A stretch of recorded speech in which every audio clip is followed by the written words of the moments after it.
Hey, what's up, collecting crew, and welcome to Hot Talk episode 30. What is it? 36 on this February 1st. I'm Jay Feezy. This is Feezy's Figures. Appreciate you joining me. For those of you who are already here watching the live, and for those of you catching the replay, appreciate your time all around. Your time is always appreciated. So thank you for joining me. Yeah, first Hot Talk of February. Yeah, that's right, folks. We're already there, 1 month down. It seems like, something we always say as we start the year, right? Man, I can't believe it's March. Man, I can't believe it's April. And it's just time waits for no one. Yep, and let alone, neither does Hot Toys. Hot Toys just keeps coming on. So this episode in particular, quite a few releases. You're definitely going to need your back card for this one because there's so many releases that come out. I mean, fortunately, I'm not getting all of them. I think there may be a couple, one or two that I'm getting. I can't remember. But yeah, more releases and announcements. We got a trio of announcements on this one. And then I have some discussion topics I want to get into towards the end here. So let's see how that goes. We'll kind of save them there towards the end. But yeah, I want to also mention this episode right here is a good example. I think one to bookmark and one that I'm going to note down that the figures in this episode is one of the aspects that I enjoy about collecting. And that's just the diversity part of it, right? There's something for everyone here that I'm going to be covering. And sometimes that's not always the case. Usually it's either all Star Wars, all mostly Marvel, mostly Star Wars, or mostly DC. And we have some of that sprinkled in here. But even outside of that, you have stuff from TV shows, from comics, from movies. It's just awesome. And it's just one of the things, again, that I love about this hobby. And you guys know me. Just the options, the diversity, and we all know we're in a high time. I don't know if that's a prime time of collecting, but we're in one of the high times of collecting. There's just so many great things out there. And I'm not even covering it all here. I cover some of the other ones in my Figure Lowdown episode. I'm pointing it's back there. Yeah, you can see it right there. Figure Lowdown. So, but I meant my other episode, a stream video Figure Lowdown. It's just, yeah, man, it's really tough being a collector too, because it's overwhelming amount of figures, but it's just, oh man, I want them all, but you can't have them all. You just can't. But all right, well, enough of that about that. I just want to, again, something I wanted to share is just, man, I was looking at this list of figures, damn, this is awesome, some good figures here. So let's go ahead and jump right into it. Then I'll address the chat, all the lovely chat here. Thank you for joining. But let me bring in my panelists joining me here for now, ladies and gentlemen. You know him as Moose Dream, Mr. Moose. Hello, Moose of your dreams. Collectors. Hello, community Yes, of collectors. Hello, community of collectors. Wait, hello. Hello, Real quick, how Moose. are you, buddy? Good, sir. Good. Hope you're doing well this evening, man. Thanks again for joining me. Real quick, though, I think you touched on this before, but for those who missed it, is Moose of your dreams that your official name going forward, or what's the deal with that? My user name is Moose Street. At you Moose Street. Right. Okay, that's what I mean. I haven't looked into changing it back to 12-inch Moose Street. I don't think anyone cares if it says 12-inch or it says Moose Stream. I mean, I just want to change it to Moose, but you can't do Moose because somebody else has Moose from God knows from 1989. Somebody owns Moose when they first created YouTube. There's only one Moose, so I would have to be Moose 99 million, something like that. So I don't want that. Right? Yeah. So I mean, do you want the story, or was that too much Short of a tangent? How about this? So going forward, is Moose Your Dreams official? Is Moose Your Dreams official? Just answer that. The Moose of Your Dreams was my name I created back for eBay. It was my eBay name. It was all one word too. Moose of Your Dreams, so. So I needed a name. I wanted to be Man of Your Dreams on eBay when I first got eBay in 2000. 26 years ago this month, the last month, I got, on eBay finally when I got my first computer, my first dial-up computer. God forbid they didn't have any, Wi-Fi back then, And so when I was picking it, I said, I want to be Man of Your Dreams. They go, well, if you want to be Man of Your Dreams, you have to be Man of Your Dreams 18,944. Right, you got to put a number, yeah. I don't want that. Yep. How about, let me think. My friends call me Moose, so how about Moose of Your Dream? Maybe that's kind of clever. And it was, because nobody else had it, so I had Moose of Your Dream. Okay, and I've been Moose of Your Dream, since then on eBay. So you can still go on eBay and you might find something, but I took everything down, but I haven't been selling in about 5 years or something like that. When I had a heart attack in 2020, I kind of stopped it after I sold whatever I had. So I only sold like a couple of things in the last, couple of years. I did sell one big thing. I got a Disney Pixar Flow gas station that was on the premium version, and it lights up, and I sold it for $3,000. I bought it. I bought it for $100. And I couldn't keep it. I can't. When someone wants to give you 30 times what you pay for it, but I'd love to keep it, and I just can't. I gotta let it go. No, sounds like you came up on that one. Win. So going forward, then, Moose of your dreams. Well, actually, no. To us, you'll always be Moose. So stick with Moose. Moose Dream. It's just Moose of your dreams that I'm just using here, right on this thing. You can just call me Moose. I don't even need it. I can just take it off. Yes. Moose of your dreams. I like that. There you go. Moose it is. Moose. You got it. That's That for sure, we'll definitely call you that one. But thanks again, Moose. I just wanted to get clarification on that to see, because seems like in some channels you're repping Moose your dreams, but always Moose, always Moose.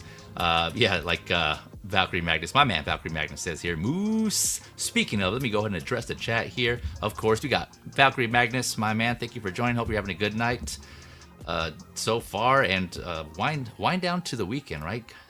Getting ready to go back on the grind for this coming week. We got Geo, the movie canon. What is up, good sir? The movie canon, friend of the channel. So if you haven't checked out his channel already, just check out the Friends of the Channel section of my YouTube channel, and you'll find his link there, among other Friends of the Channels there. And we had Figures Talk. Oh, man. 5-hour stream. I think he said that was a record. Holy shit. So I was just like, I was gassed towards the end, but we got through it. So if you're interested, you don't have to watch the whole 5 hours, but it's in chunks. So that was a trek, man. That was a journey.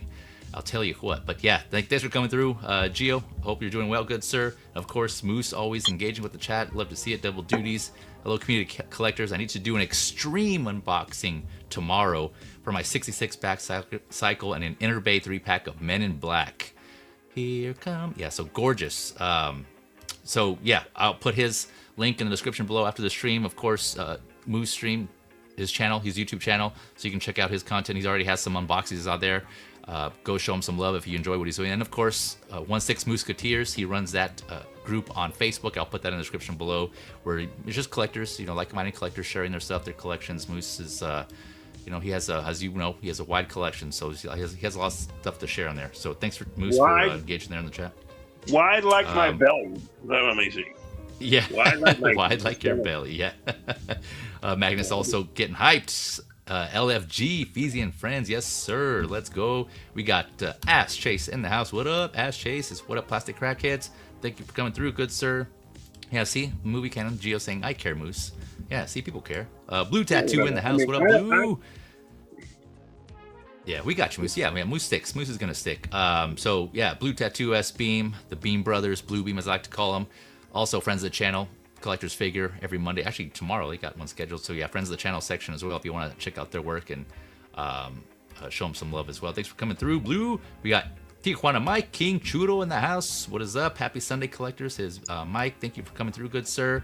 You can also catch him on Collector's Figures on Mondays. And speaking of, S Beam in the house, S Beam CF, Beezy's 20 or we riot. Sorry to disappoint again. I know we haven't been slacking these past couple episodes, but we just the panelists haven't been there, so I just want to I don't want to put all that pressure on one person. So when we get more, maybe we want to do like a morning stream. I know this time is difficult for a lot of people to catch it live because of this when I do it, but I try to mix it up and do one in the morning maybe at some time, and that's when we usually do PZ 20. But what you consider a morning stream is a midday stream. That's true. Morning for me, then I should say, here on the West Coast. Morning for me. Me on the West Coast here. Always leading that movement. Feezy's 20 or we riot. All right. Valkyrie's confirming lots of stream, but lots of fun. And he just reminded me here, looking at the icon. So as I've been doing recently, two viewing modes for your viewing pleasure. We got vertical, horizontal. If you're watching one aspect or one viewing angle and you want to switch the over, just go back to my channel and you'll find the link to the other view there. So you have either or, and the chats are separate. Last I checked, those are two separate things. So just keep in mind that as well. Can I do my separate rant on this thing? Can I do my separate rant on that? We'll hold off till the end, Moose, because like I said, we got a lot of figures to get through. So I want to make sure I love the figures that you have in the list, though. They're all good. They're all great. And there's nothing like it where they go, oh, but we'll that see. one. Well, speaking of, nice segue there. Thanks again, setting it up, man. The layup. First up, going through releases as usual. Then we're gonna go through the announcements. 3 announcements in this one towards the end. So first up, we got the theme of this hot talk of this episode. The girl herself. We got Jinx here from Arcane. This is based on her season 1 appearance. I don't think it actually says that. I can't recall, but just looking at it, if you guys know, you know that this is kind of like her season 1 look. But yeah, Jinx announced November of 2024. So a little over a year here for this figure. I actually discussed her on Hot Talk episode 8, and we went more in depth, as I usually do, in detail, I should say, with this figure. So if you're interested in hearing more about this figure, go back and check that out. I will have the link in the description as well. If you want to jump back, we go over, like I usually do, to accessories and a little more info on the figure itself. So we're just going over the blogger's release for this one. $275 USD was the price on that one, though. So let me switch it over here. Where we at? Right off the bat, man, she looks great. This is this is one where I thought initially I had passed on. I was actually more on the fence because I got Vi. I for sure wanted Vi. So those of you who've seen the show, or who haven't seen the show, I should say, Vi is Jinx's sister in the show, right? And so I liked her character more. So I for sure I pre-ordered Vi. Then I held off on Jinx. I was trying to be strong and see if I needed both. And the longer I waited, I slept on it for a while. Like, you know what? She just is looking too good. So yeah, I pulled the trigger on her, and I'm glad I did because she turned out great. A couple of things to note here. Her, which I don't know if they mentioned, but she does have luminescent paint on her eyes, but also on her weapons though too. So which I thought that was pretty cool. So I mean, it could have been just eyes, but they also added her weapons added some paint on her weapons too. But yeah, man, she looks awesome. Of course, we touched on this, the tattoos on her skin. She's one of the few so far Hot Toys figures that they've done that. And that's one of the things I pointed out during this announcement for this figure. But yeah, man, looking good, seamless body. I don't think her torso is seamless because the figure hideout unboxing that I've seen, he was able to twist her mid torso here, and it seems like the joint is just underneath her shirt here, which is fine, right? Because you can't see it. That's like one of the cool things about having good figure design is being able to hide those joints. And otherwise, like, that would kind of make it seem like they just kind of blend into the figure. So yeah, and he was able, in his video, if you go back and watch it, he was able to rotate her torso no problem. But how many joints are you hiding, Feezy? Yeah, how many is she hiding? I don't know. I think she's. You think she's a big time smoker? I don't know. I doubt it. I think she's clean. She's. I think she's beautiful. I saw her. I'd forgotten if they had put that up before I watched the show, or I watched the show and I saw that they were putting up figures for it. But when I saw it, I was like saying, "Oh, I'm gonna get that. I'm gonna get that." That's just for that shark gun. Just the accessories, make it better. Make it out. That Wednesday figure, I've got it for the accessories, for Christ's sakes, even if the figure's like subpar or not the greatest, not 100% perfect likeness, but all that stuff that they gave you with it, the hand or the thing, you can't really screw that up unless, we made it purple or something stupid color. But, this girl, is beautiful. And that whole thing, her and Vi, I only pre-ordered her just the other day because it said low stock. I go, I'm not going to let that go away. I'm not losing that one. I'm not going to have to go fight that one and go to Maybang. Maybang Collectibles is, okay. And they gave me my Batman, Returns 2.0, but they don't allow you to return anything. It's not like Sideshow, even though they get it from Sideshow. They don't have anything on Maybang Collectibles. So if you're really hurting for a figure, and you want to get it, and they might have waitlisted on Sideshow, you might be able to find it on Maybang Collectibles. MAYBANG Space Collectibles. You got this one here? So you ended up pre-ordering Jinx? I didn't get her from that. I got her from Sideshow. It was still up, there on Sideshow. But I think I got the Batman 2.0. I got the Iron Spider sculpted, even though I'm not the artisan, because I joined that waitlist on Sideshow too. But just to make sure I get it, I got that, and I also got an extra TVA. Wolverine. So you said you got. So you got. Are you going to get Vi also then? I'm gonna get by eventually. She's not waitlisted yet. She's not, she's not low stock yet. So I can still have time to get her. I'll probably get her. Yeah. And I'm very. She looks great, man. I like the hands. Like she has this. Jinx here looks. She has like this. I'm not sure what this is. Some sort of like finger covering here for her middle finger. That's kind of. I forget why. It's been a minute since I've seen the show, but yeah, it's.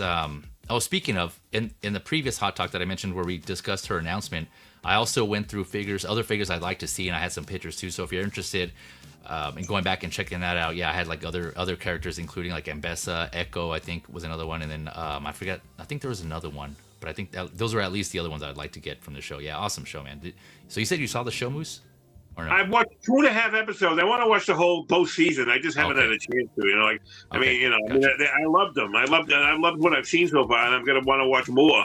And even it's like I just got to put it on the list. Find the time to do it. There's so many things I haven't seen, like Derry. Welcome to Derry, and any of that stuff. And I'm way behind. Watching things. And I watch too many streams, Feezy. I'm on too many. No, man, I'm with you. Yeah. Sometimes a week. There's a lot. More than that, But I watch too many streams. It just sucks up all my time. I love talking about figures more than I do like anything else. Like even watching shows about figures. But and I like I'm hunting for figures, and that's the best part of. That's the most fun. That's the most fun is just hunting for a figure at a bargain price. Trying to weasel my way into getting figures for a bargain price. And, in the back of my head, if I was a billionaire, I would hire a couple of people and we'd make a museum and we'd have all the hot toys, from A to B, one to A to Z, hot toys, one to 900, whatever they are. Because right now, because I'm getting into the Icons line. I got a James Dean figure recently, so. I love Jinx, and that's because what Jinx reminds me of. It reminds me of Across the Spider-Verse, because that's the same directors I think worked on it, or they're producers of it, and it reminds me of Spider-Man across the Spider-Verse, or Into the Spider-Verse. The artwork. It reminds me of that. So I'll put a pose Jinx and Vi with like Spider-Man and Hobie and Miles G. When I'm gonna get those, when I have that, I'll put together. Other than that, I don't know if it was I don't know if it was the same director, but no, that would be a cool display. Yeah, I don't. Yeah, well, but Lord and Miller are the producers. Lord and Miller are the producers for this show. Yeah, for Spider-Man they were, but I can't. I think that was the case, right? For Spider-Man, I don't. They're directed. On TV, nobody's a director, but unless you do a specific episode. But Lord and Miller are the executive producers. They're the showrunners. As far as I know, you might be right. Yeah, I can't remember. Yeah, because there's like multiple episodes, right? So it probably has like different directors. Yeah, it does say there's like different directors here. So, but maybe you're right. I don't know if Lord and Miller were part of this at all. It's been a minute since I looked it up. But one thing I was gonna say on this too, that I noticed when I saw the unboxing of this and in this photo here. Let me go back to it. Is the knees here? So it has seamless arms, right? So that's for sure. But I guess the knees are not even like it isn't like they're like their typical Hot Toys joint. Even like when Hot Toys do like visible jointed knees for figures, this one has like it's interesting. I'm not sure what the reasoning was behind this, but it's way back there. Okay, let me hold on here. So yeah, it just has like a sharp angle when you bend the knee about like 90 degrees or so, or even 80 degrees. And so that was just kind of interesting why Hot Toys went that route. I mean, when it's just when she's standing, it's hidden with the pants, right? So you can't really see it.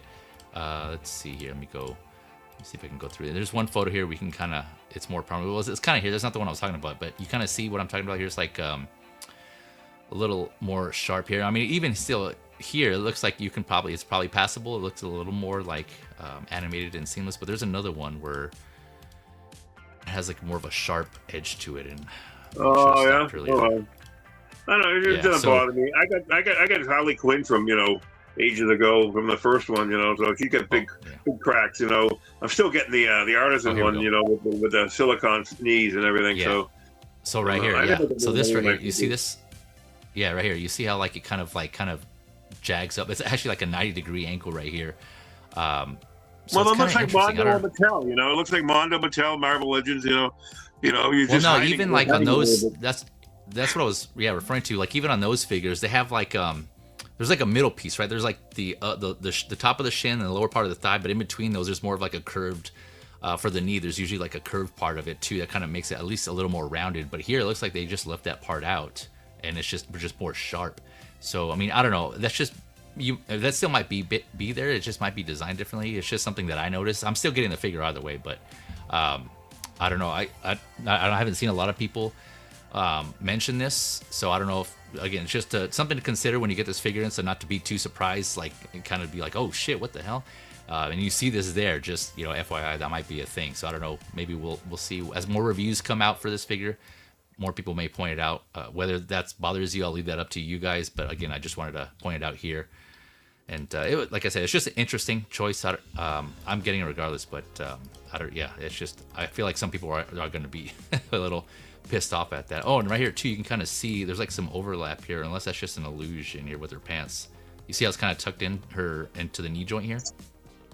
Okay, yeah, sure.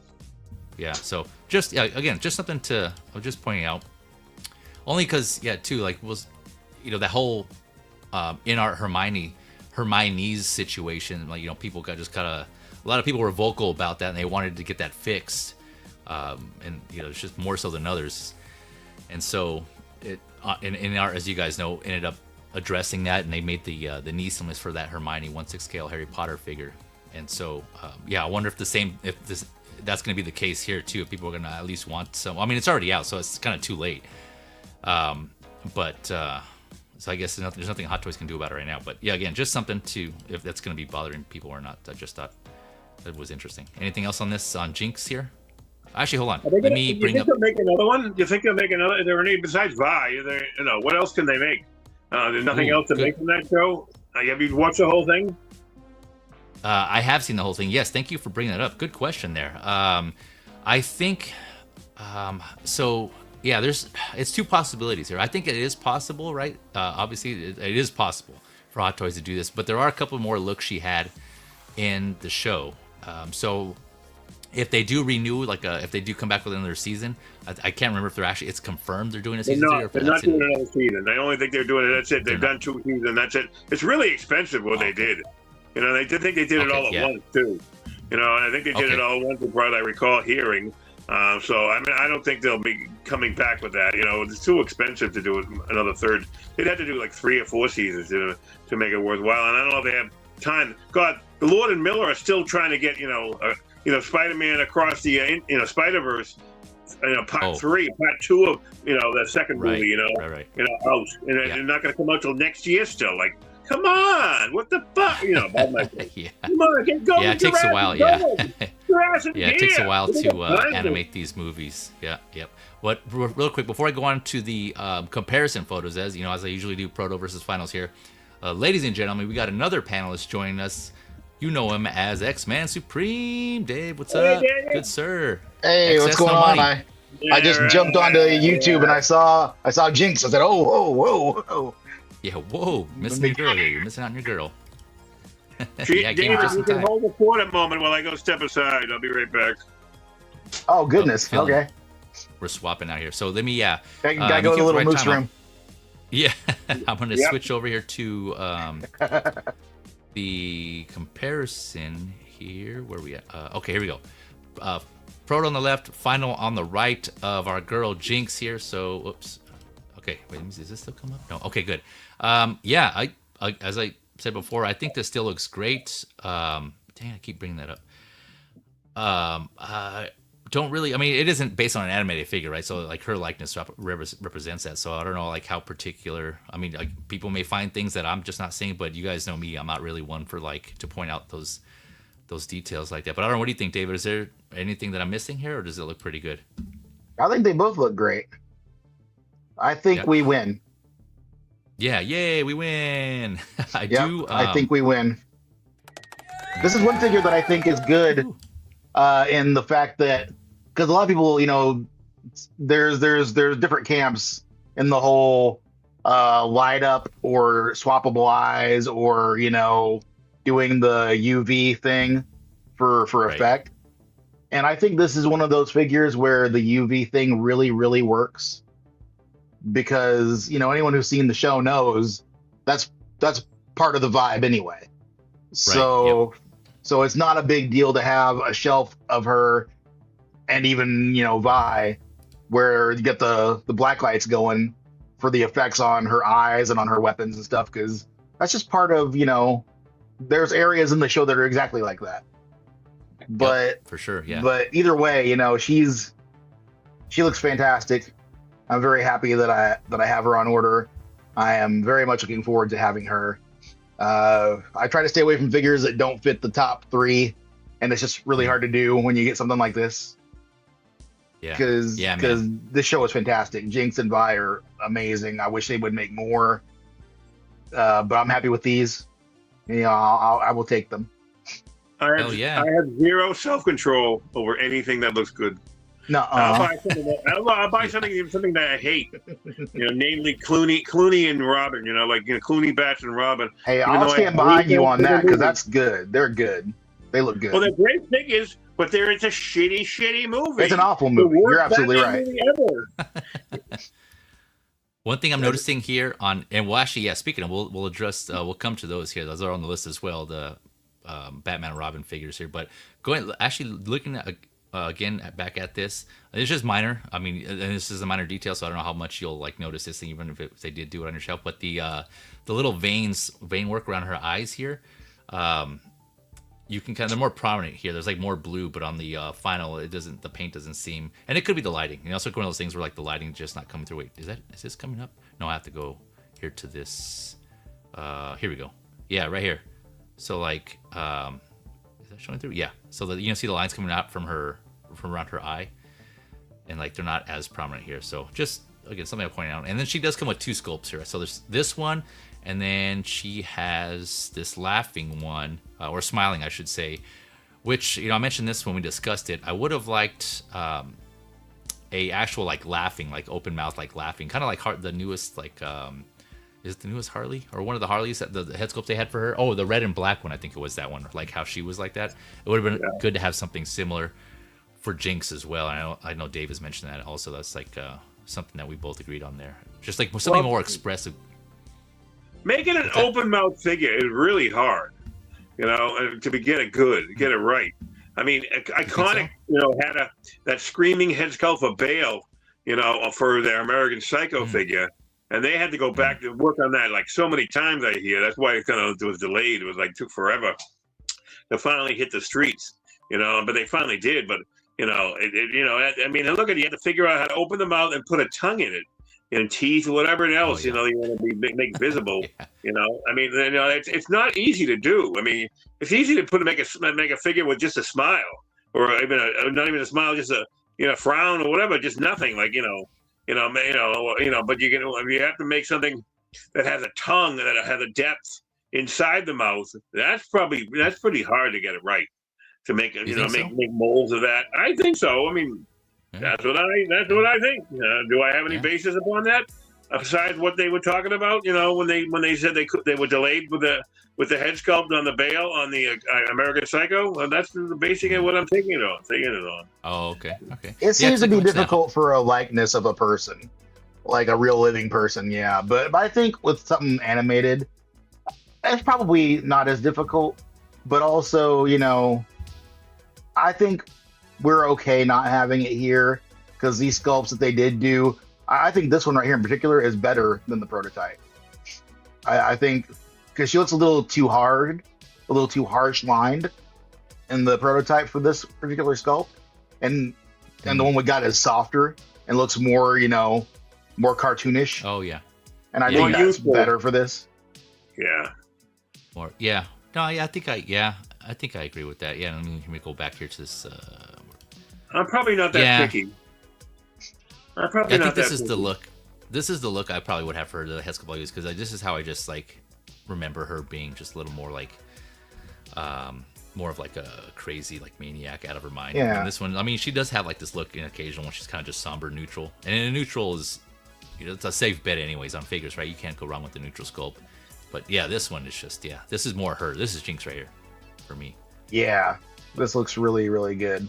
I do wish that it would be nice, and Blue has mentioned it, because he's getting what, 3 or 4 of her. Oh yeah, yeah. He's all in. To mod and make the different looks. I wish they would make that, because I'm not a modder.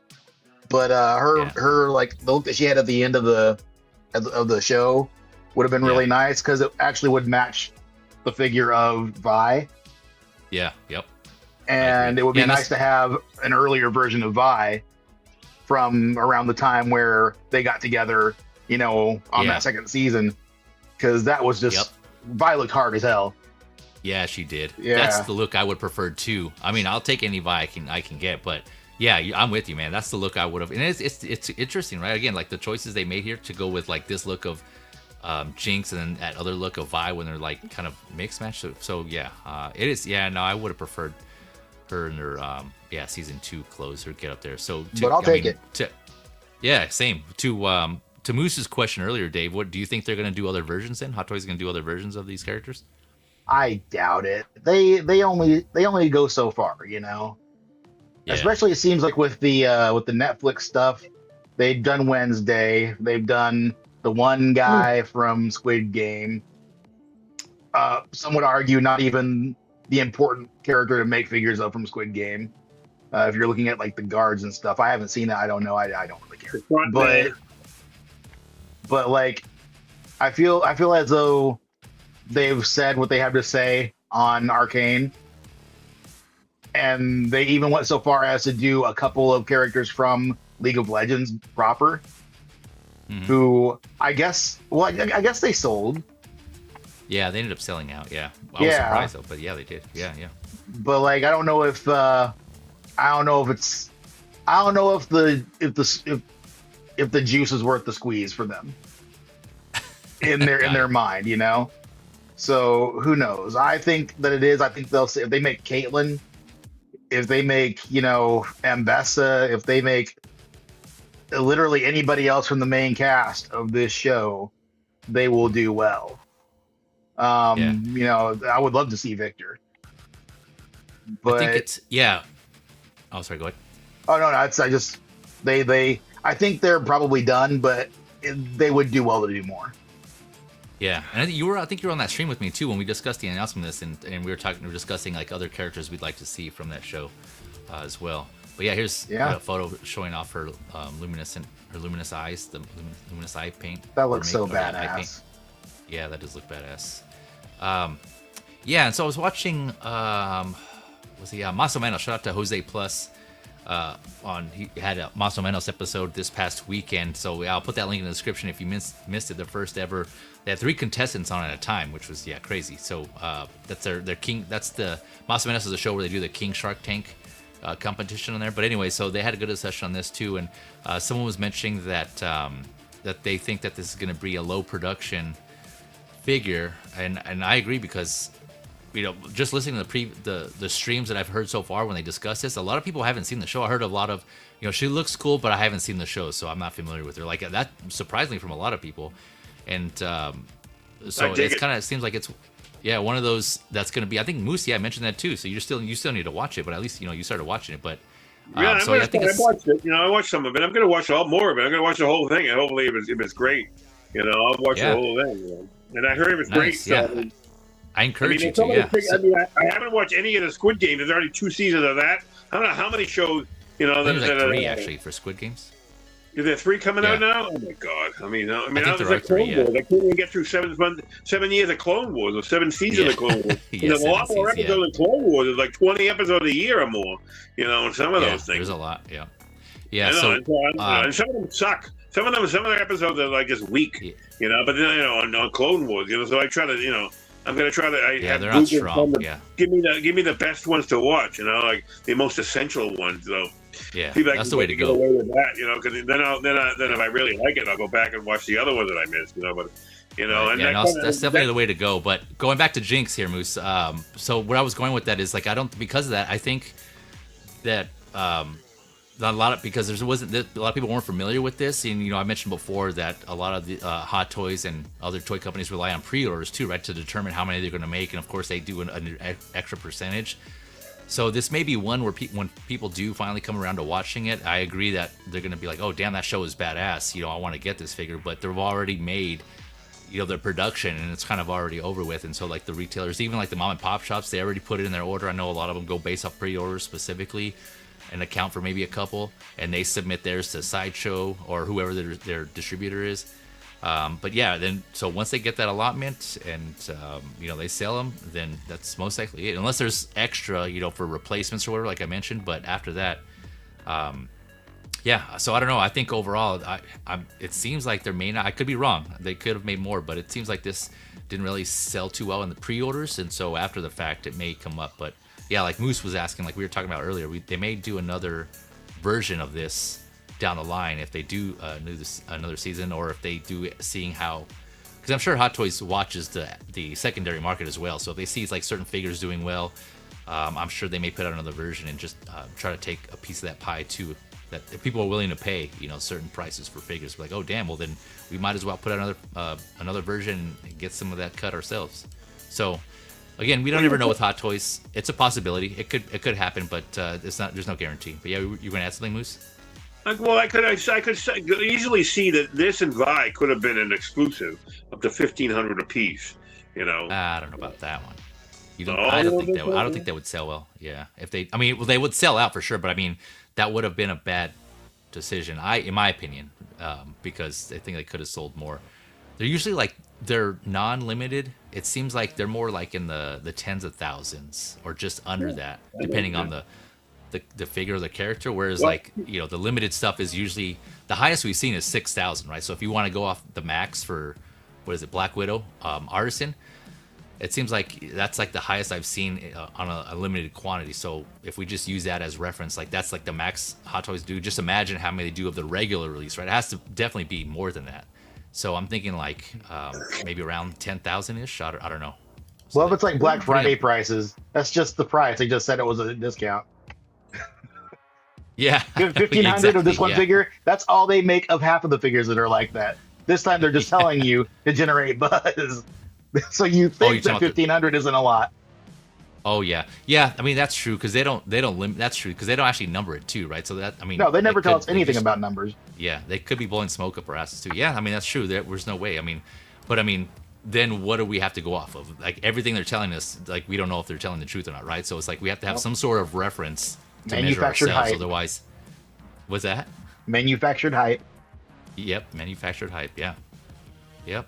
I'm pretty sure there's some of that has to do with it also. Yep. Let me address the chat here, and then we'll go on to the next figure. Like I said, we still got quite a few figures here, man. But yeah, beautiful figure, man. Beautiful figure. Let's see here. Ash Chase saying, I pre-ordered this, but for Haley. Yeah, but Haley did the voice for Vi, right? Yeah, Haley was Vi. This is Ella Purnell. That's right. Okay, yeah. But either way, yep, Ash, yeah, both of them coming home for me. They're coming home. Valkyrie Magnus saying Vi is a great character. Yes, sir. Yep. We got JC, Johnny Chronicles in the house. What's up, my man? It's the evening, Feezy and Moose. This is before Dave joined us, so I'm sure he's wanted to throw in Dave as well. Auto reply, Dave says hi, Johnny Chronicles. Okay. And then Johnny, I mentioned this earlier, but I'm going to put the link to Moose's channel in the description after the stream, so if you want to go back and check out his unboxings, and I'm sure Moose will post that stuff in his Facebook group as well as other groups, so yeah, be on the lookout for that. But yeah, I'm sure Moose will hook you up there. Let's see here. Blues here is adding or confirming Christian, I don't know, that's Link A was the showrunner for Arcane. Okay, gotcha. Thanks, Blue. Yeah, and I know they had different, like we were talking about earlier, different directors.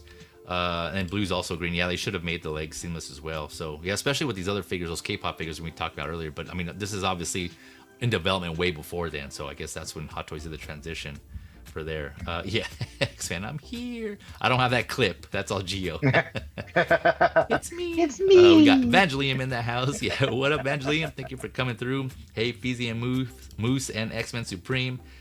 Let's see here. Where is... I'm not seeing any of these. Oh, because I'm in the vertical. Yeah. Fucking monkey nuts. But thank you for keeping an eye on that, though, X-Man. Appreciate you. Blue saying there's many more characters that Hot Toys should make from Arcane. They're making more Arcane, but it won't be the same characters. Oh, okay. Gotcha. Yeah, no, I agree, man. Like I said, we went in my discussion of this figure, we went over multiple figures that they could make from the show, man. Oh yeah, so good, so good, and awesome figures having a collection too. Just like as a figure themselves, definitely pop and stand out on the shelf. Let's see here. Let's see here. You guys talking amongst yourself, which I always appreciate. Yeah. Oh, here, Blue's confirming. Dave, he has 2 on order, not 3. You have 2, and you're gonna look for a third, maybe. That's right. Yeah. He's going the Moose route. He's getting now. 2.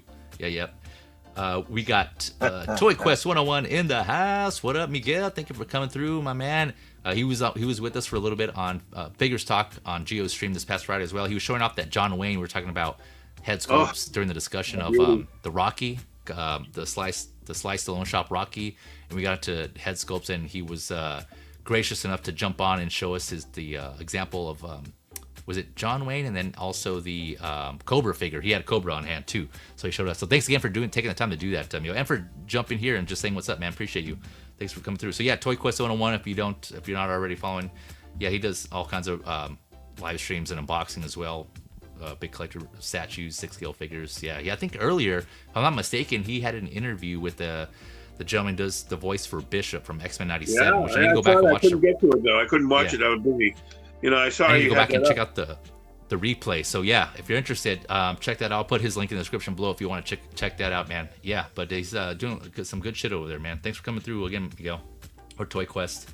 Let's see here. Oh, Jose Plus. Speaking of Maso Menos, Jose Plus in the house. Thank you for coming through, my friend. Hey, what's up, everyone? Yeah, great episode again. Check that out. Like I said, I'll put that in the description below to the latest Maso Menos, more or less. I was busy yesterday. I had a carload of figures yesterday. Yeah, you got a bunch. Moose, you're always getting a carload of figures. I think it seems like. I think every Sunday, I'm about to be there this week. I got a carload of figures, and I got the 66 Batmobile ain't a small box, but it ain't the biggest box I've ever had. I think the biggest box I had trouble with was the Jazz Inc. Snowspeeder. Trying to put that in my trunk, I had to take it apart the box, and I only could save the foam. I had to take the box up and cut it up because I couldn't fit it into my trunk, and that was a day, so that was the best thing to do was to cut it up. But I finally got it in there, and I got it home. Okay. Yep. Well, like he said, like Moose said earlier, Extreme Unboxing's coming to his stream. Be sure to stay tuned to his channel. We got Red Priest in the house. Thank you for joining us, Red Priest. Hope you're doing well. Hello, everyone, and hello to you. Appreciate it. Hopefully you're having a good evening here or morning, wherever you are in the world. But all right, we're gonna go watch this. Red Priest must be on the Vertical stream. He must be on the costume. How do you can you tell?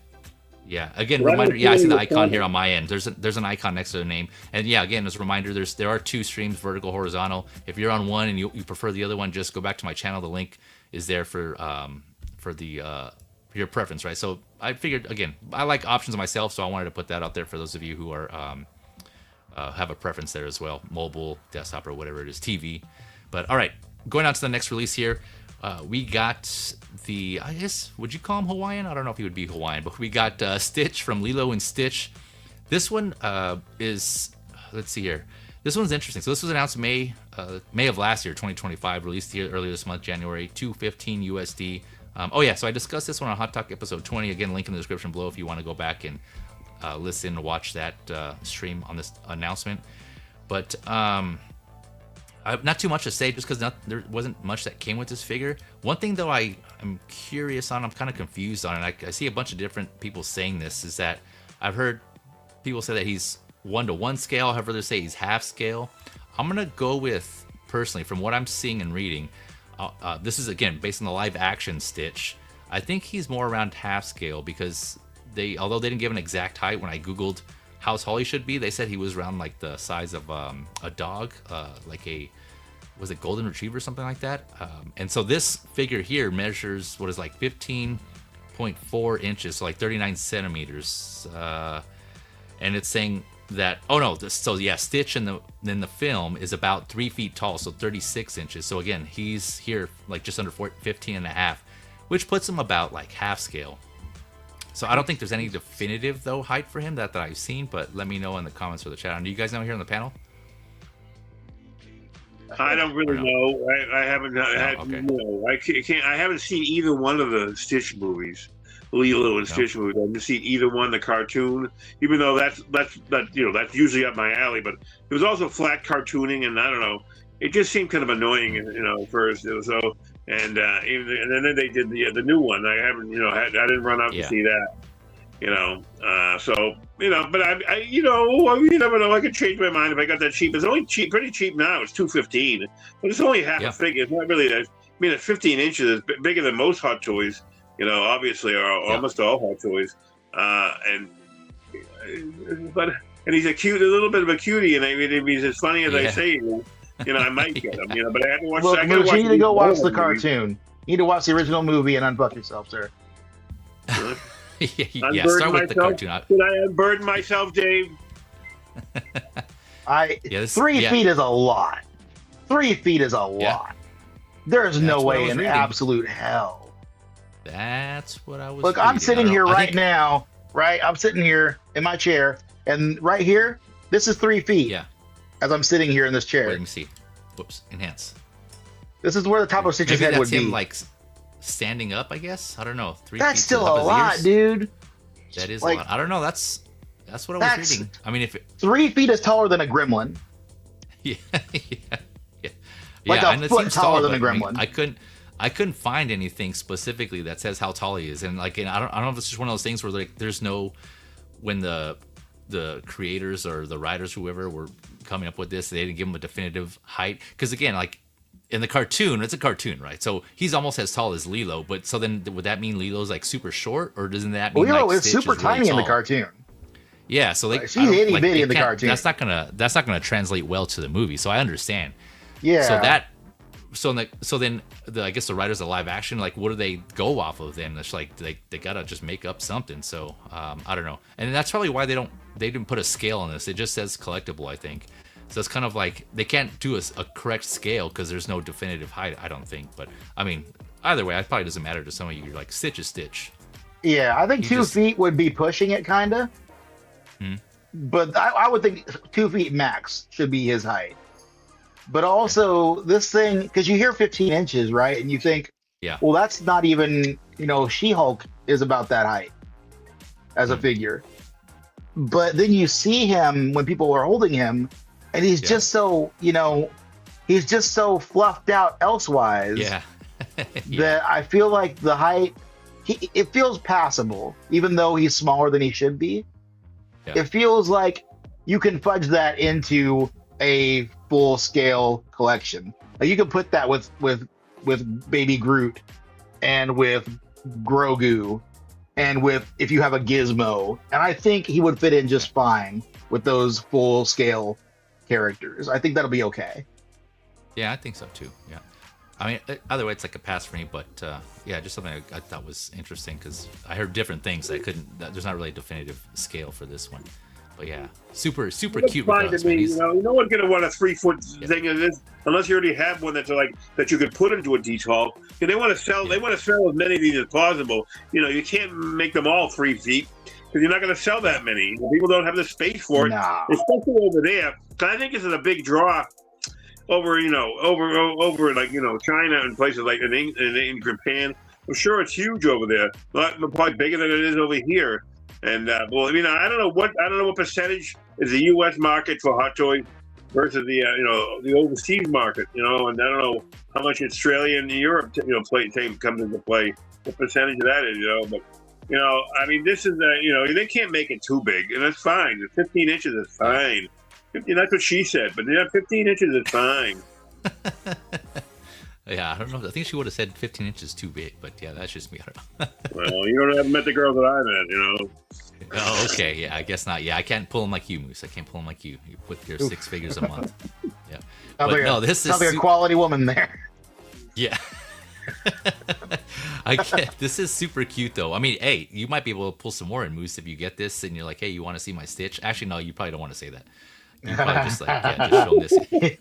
You want to see my 15-inch alien? Want to see my Jinx?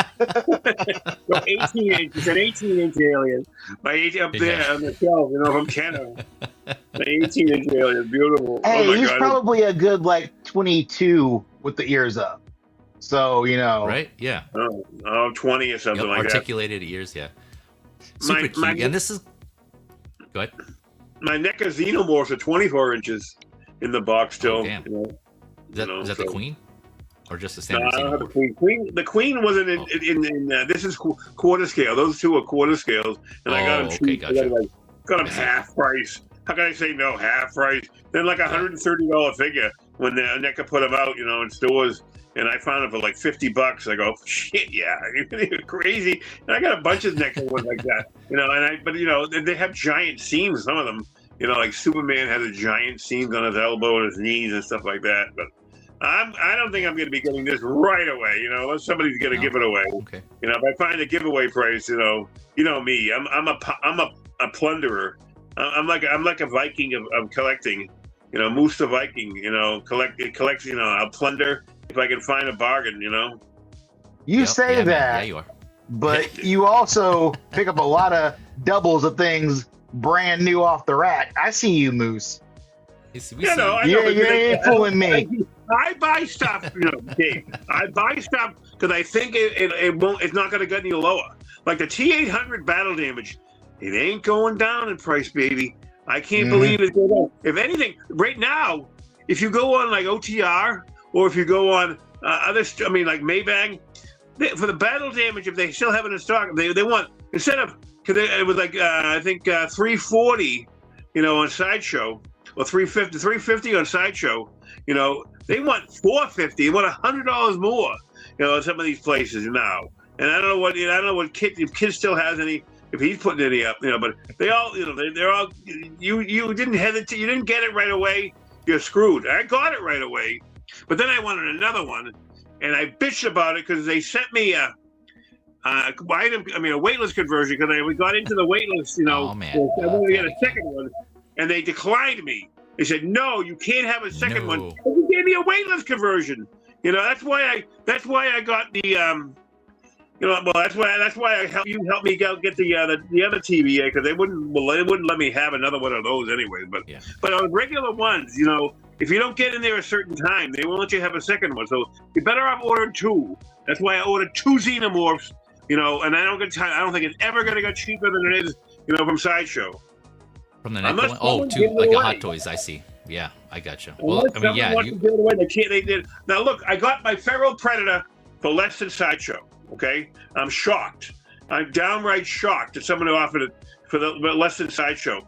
I said, "Wow, that's great. I'll take that. I need a Feral Predator. Because I have a bunch of Predators now. I got that on Labor Day, and I said, yeah, give me that. You're gonna. I'm like a wolf waiting to pounce in the BSTs every day. You storm me at the BSTs, yeah. No, but like you said before, right? Diligent vigilance, and you're good with that, man. You find those deals, but yeah, like sometimes there's some of them like where you just you jump on the pre-orders, like Dave was saying. You do. Yeah. But I mean, it's you balance it out with the deals, so it might even out there, but yeah. So Stitch, you said you're not getting. I do like that. His ears are articulated. It looks like his jaw might be articulated. Yeah, he's like closed jaw here. And I can't remember if his fingers were articulated because I saw him throwing up the peace sign earlier. He's just got swappable hands. Does he? Okay, yeah, gotcha. I can't remember. But yeah, cool looking figure. And this is actually going to tie into the topic later on. Hopefully, we can get to it enough time. But buying these figures for kids. And how this ties, like, would this be considered a kid's toy? I'm sure adult collectors are going to get this also, but versus getting like just kid versions of that. So we'll discuss that later. That's something I want to get into later, like Hot Toys for kids versus just getting these for adult collectors. So that'll be an interesting topic there. But all right, going on to the actually need just the chat here real quick. We got Big Rip in the house. What up, Big Rip? Thank you for coming through, good sir. What up, fellas? He says, Big Rip. What up, big worm, big worm? Yeah, so we got Galactus. Yeah, X-Men. Oh, here. What was it? Oh, S-Beam saying Galactus is 2 feet 3.5 inches. So yeah, there you go. And wait, are you talking about the Sci-Fi Hot Toys one or the HasLab one? I think you're talking about the Hot Toys one. The Sci-Fi. Gotta be talking about the Hot Toys one. Okay, gotcha. Gotta be. Have a great. Okay. All right. Magnus is. Ready to call it quits here, getting some sleep, so I've got to go to sleep now. Thanks for coming through, Magnus. Have a good night, good sir. Thank you for stopping by and staying as long as you did. All right, so going on to the next one here. Next release, man, I'm telling you, a whole bunch of releases. Hot Toys are swarming you. They're swarming you. They ain't stopping. Next up, we got this comic version. Like I mentioned, from comics to TV shows to movies, just a variety of figures. This one is Agent Venom. This one, I also discussed the announcement of this figure in Hot Talk episode 13. Link will be in the description below if you want to check that out as well. I go over more of the details for that. But this was announced February of last year, 2025, and just released a few days ago, January 28th. $280 if you are interested. One that I was tempted on buying just because I have Superior Spider-Man, and I know I go over the background for this character if you're interested as well on who this is, and I wasn't too familiar at the time, but I did my research and I read more into it, and so I kind of go over that in that Hot Talk episode. So if you're curious to hear that, but they do cross paths, Agent Venom, Superior Spider-Man. I just thought it would have been a badass display to have these two fighting each other with their like either tendrils or their Waldos or their claws going after each other. Yeah, it just looks like a cool figure, but I think I have to be like selective, and I'm gonna skip this one. I'm gonna pass. But yeah, this does look like an awesome, fun figure, man. It's just like there's so many display options for this alone. It's just it looked like a fun figure overall. And one of the things that I wasn't sure about, I couldn't really tell in the photos on the announcement, is how this knee pad thing was gonna work. But it seems like it's just attached to the shin guard here. And it's separate from the knee, so I wasn't sure if it was connected as a knee pad or not, but it looks like it's just part of the shin piece here, and so when you bend the knee, it's gonna stick up like this here. But yeah, I don't know, what do you guys any thoughts on this Agent Venom, or did you any of you get this?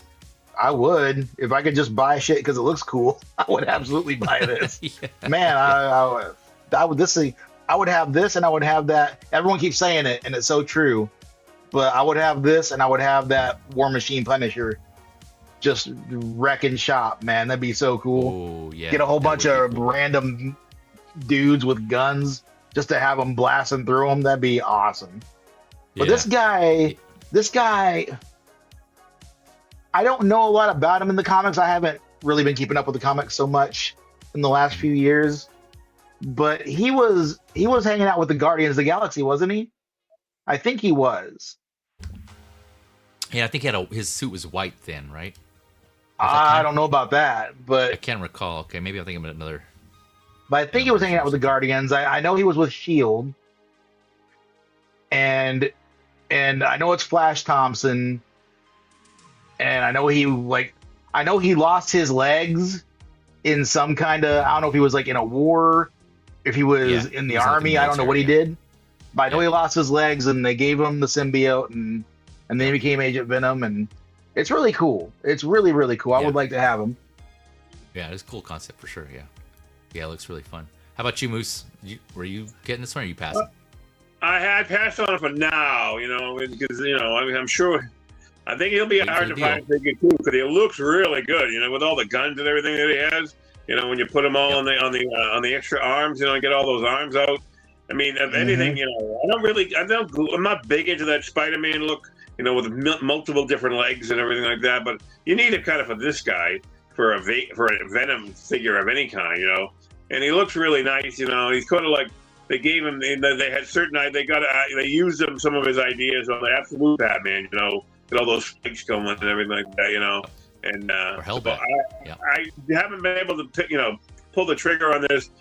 Not that it looks great. If you're a Marvel fan or a Flash Thompson fan or a Venom fan, you probably want to add this to your collection. And if you know the storyline, I'm not that familiar with it because that was like a while ago. So, but it looks great. I wish I was a billionaire. I'd buy everything. You know what I mean? First, you would need a bigger house. Yeah, then you can buy it. Fill it with figures. I would buy commercial space. I would make a thing as big as Figure Hideouts thing. I would have glass that goes up and down like an elevator. Museum, then, right? The museum. It would be the museum, and I would start. MMS01. Kyle Reese, MMS02. That hunk of shit over here, that ancient, Terminator, MMS02. With a hack job they put on thing. But and I also got these. I got this one. I'm gonna put that in the thing in the prehistoric level. This guy, Ethan. Ethan. Oh, from Mission Impossible. Yeah, Ethan Hunt. Mr. Yeah, Hunt. I think this is the earliest version of the box because they didn't even say Hot Toys on it. It says a special edition shit. famous tape. Now, unless it's a fraud or a fake, box or something, I don't know. Or they put this together, but it seemed like it's something from the early 2000s. So I don't know how they would have faked it then. So I think they put them out before they decided to go yellow on their boxes. Like I got the director in the other room, but I haven't gotten the Neo yet. Oh, okay. And those are bad figures. I mean, it's funny, it's hokey, and it's history, and I love history. No matter good, bad, or indifferent. I hope you're able to do your museum one day, Moose. I do. That would be cool. I'll be dead well before I can get that or going. Or at least collaborate or coordinate with somebody to make that possible. Well, if I hit like Powerball, I would need Mega Millions money. Mega Millions is at 323 for the annuity. No one's gonna get the annuity. You take 45% of that, then they tax that. If you get 45% of 323, then 70% of that. It was about a third of 423, so you get probably like $113. That's enough to make a museum. I don't know how much money you need to make a museum. Probably like $10 million to get a building and stuff like that. A beautiful museum, and I would charge people admission and stuff like that.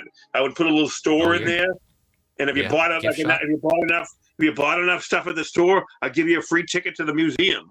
And I'd have nice. There you go. Man, you have it just planned ahead. There you go. I'm always thinking, dude. I'm masterminding this thing in my head. Any that's all I can go real for estate, commercial space, real estate people out there, hit up Moose. See what you can do for him. Yeah, make it happen. Make his dream come true there. I gotta but do Moose, my own look at you got stuff someone else here though. with you, Moose. Who's with you on Lilo and Stitch? Eventually, I'm saying they've never seen Lilo and Stitch. Also, so I'm sure y'all gotta get right. Definitely recommend, the animated movie for the first one. Music is great. Oh man, I just love the music, the soundtrack to that. Of course, you got Elvis, and you got Hawaiian music on there. The island, was it Island Roller Coaster or the Hawaiian roller coaster ride? Yeah, Hawaiian Roller. Yeah, I love that song. There's that whole intro is so awesome. A beautiful movie too. Just like some of the scenes they shot in there. Yeah, I would definitely recommend the first animated movie from Disney. Yep, good stuff. Put it on my list. Agent, nice. Let me know what you think, Moose, after you do watch it. I know you have a queue though. I know you have a list, as do I. But Evangelium also adding Agent Venom has my last name, and I'm a Venom fan, so I have a bias for 8. No, fair enough. Your last name is Venom? Nice. Yeah. Yeah, that's what I was thinking too. But then when I realized he's probably based on the figure here, with the character, I'm like, oh, okay, yeah. That would be, how sick would it be if his last name was Venom? That would be pretty sick. His first name is Venom. Agent? Yeah, sir, to confirm, you want to change your last name to Venom? Yes, that is correct. Yeah, all right. Just sign here. Let's see here. Big Ribs saying, glad I PO'd this figure. So many posing possibilities. Yeah, man, just going through these photos, I'm like, holy shit. This one figure alone is just so many things you can do with this, without the tendrils, with his webs. He has webs too, just like the different gun displays, the eyes. Oh man, look at this. Holy shit. Yeah, this is going to be a fun figure. Just as a figure in general, I wouldn't be surprised if this was not nominated or contender for Figure of the Year. Yeah, I mean, the paint scheme is just black and white, but the fun factor, that's one of the things that I look for in when I do grade my figures and rate them. Fun factor is a big thing for me too, right? How fun is a figure, and just in addition to the display and posing options. So sick, man, so sick. But let me see here. Moose, JC, Moose is the king of tangents. Yeah, he is. He's getting better though. I did let Moose know, man. He's getting better. He's even you guys heard earlier his segues, man. He's helping me out with the segue, so he's getting there. He's working on it. Let's see here. Red Priest saying, I switched over to regular screen and I never seen Lilo and Stitch either. Oh, okay. There you go. See, there's quite a few people. Yeah, I do recommend it. Gotta get right. Gotta get right. Recommend that. This is a badass pose. This reminds me of that scene in Boondock Saints. Remember when they were in that vent and they were trying to figure out how to kill everybody, and they just fell and they're on the rope, and then they were just kind of swinging around and just taking everybody out. That's what this scene reminds me of here. This shot of that Boondock Saints. For those of you who've seen that movie, you know what I'm talking about. Yep, Norman Reedus, Willem Dafoe. Yeah, it's awesome. I watched half of it. Awesome. Was it Willem Dafoe? The sequel. Is it Norman Reedus in that? Yeah, Norman Reedus. Yeah, Willem Dafoe. Yeah. Is it? See, Willem what Dafoe? year did that come out? I didn't look up what year that came out. You know, William Dafoe. I was like dying for William Dafoe to be Joker in '89 Batman. I was No, dying. it's Sean Patrick Flannery. Oh, Willem Dafoe is in it. But Yeah, like, Willem Dafoe is the detective or the cop who's looking for them. right. Yeah, but Sean his brother, Patrick you're right. Flannery is the brother. Yeah. Right, I couldn't remember his name. Yeah, thanks for that. Sean Patrick Flannery. Yeah, he's the other. There's still two brothers in Boondock Saints. So the Saints, right? That's what they go by, the Boondock Saints. I need to watch that movie. It's been a minute since I've seen that. But all right, anyone got any more thoughts on Agent Venom before we go on to the next Star Wars figure? The next. If anybody wants to send it to me for free, I'll accept any gift. So there you go. If any of you got Agent Venom and you decide you don't want him after all, you just want to you give it know away. what? I'll give you $100. I'll pay for the shipping. I'll pay for the shipping all right, to me. Fine, that's fair. Overseas and everything, international. Yeah, that's a good deal. Moose will cover the shipping on that. All right, going on to the next release here. Again, from Marvel to Star Wars. Like I said, something earlier, something for everyone. We got Plo Koon finally released here from Episode 3, Revenge of the Sith, announced December 2024. So again, another one a little over a year, released a couple of days ago, January 29th. This one I also discussed in Hot Talk Episode 10. Link in the description below if you want to check that out and hear more of the details. I will say that this guy is $280 USD though. I almost forgot to include him because for whatever reason I was like, I don't know what happened, but I just completely forgot to add him.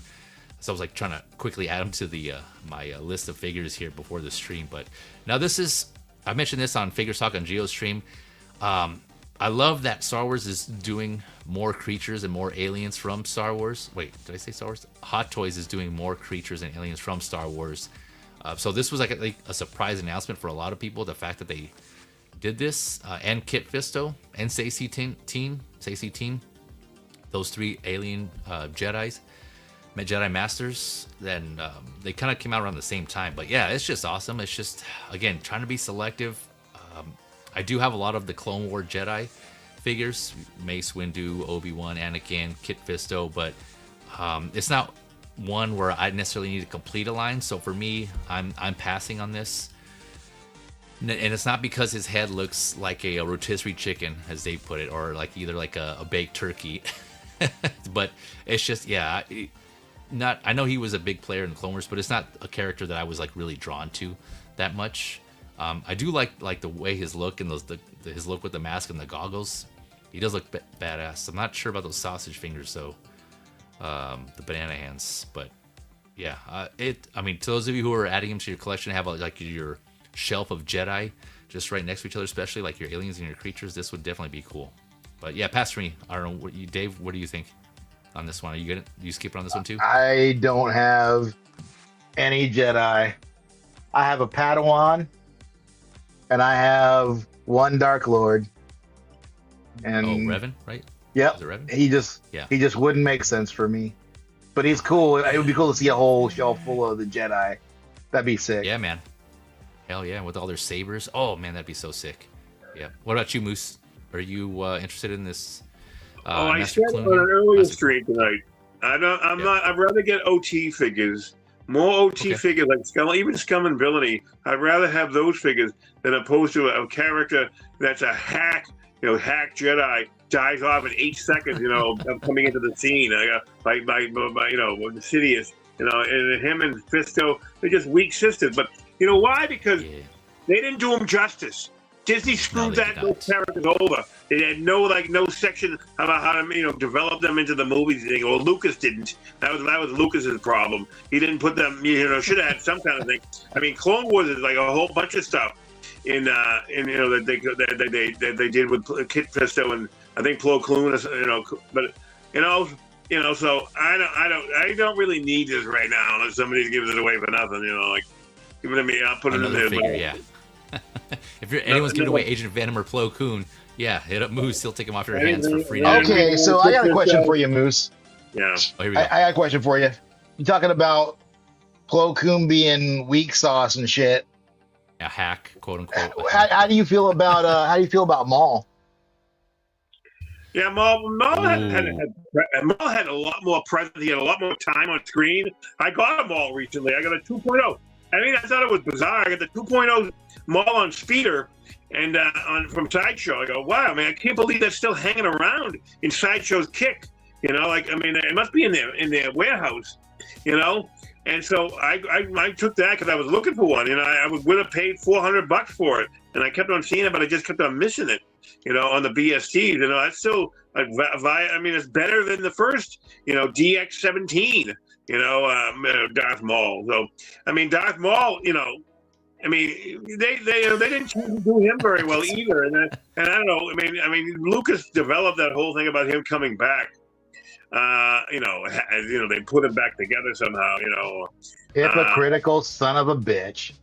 Me, I'm a hypocrite. No, but I know. But Yeah.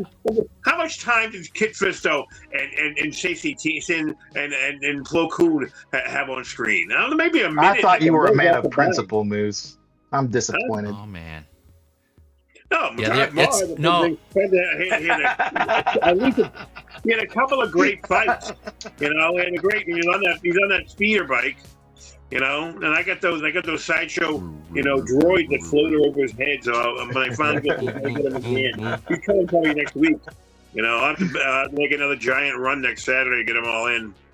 You know. Oh yeah, your run. Yeah, I definitely wouldn't call Plo Koon a hack. I mean, weak sauce. I mean, yeah, you're right. I do agree that, and I mentioned this in the discussion of this figure. They did them dirty.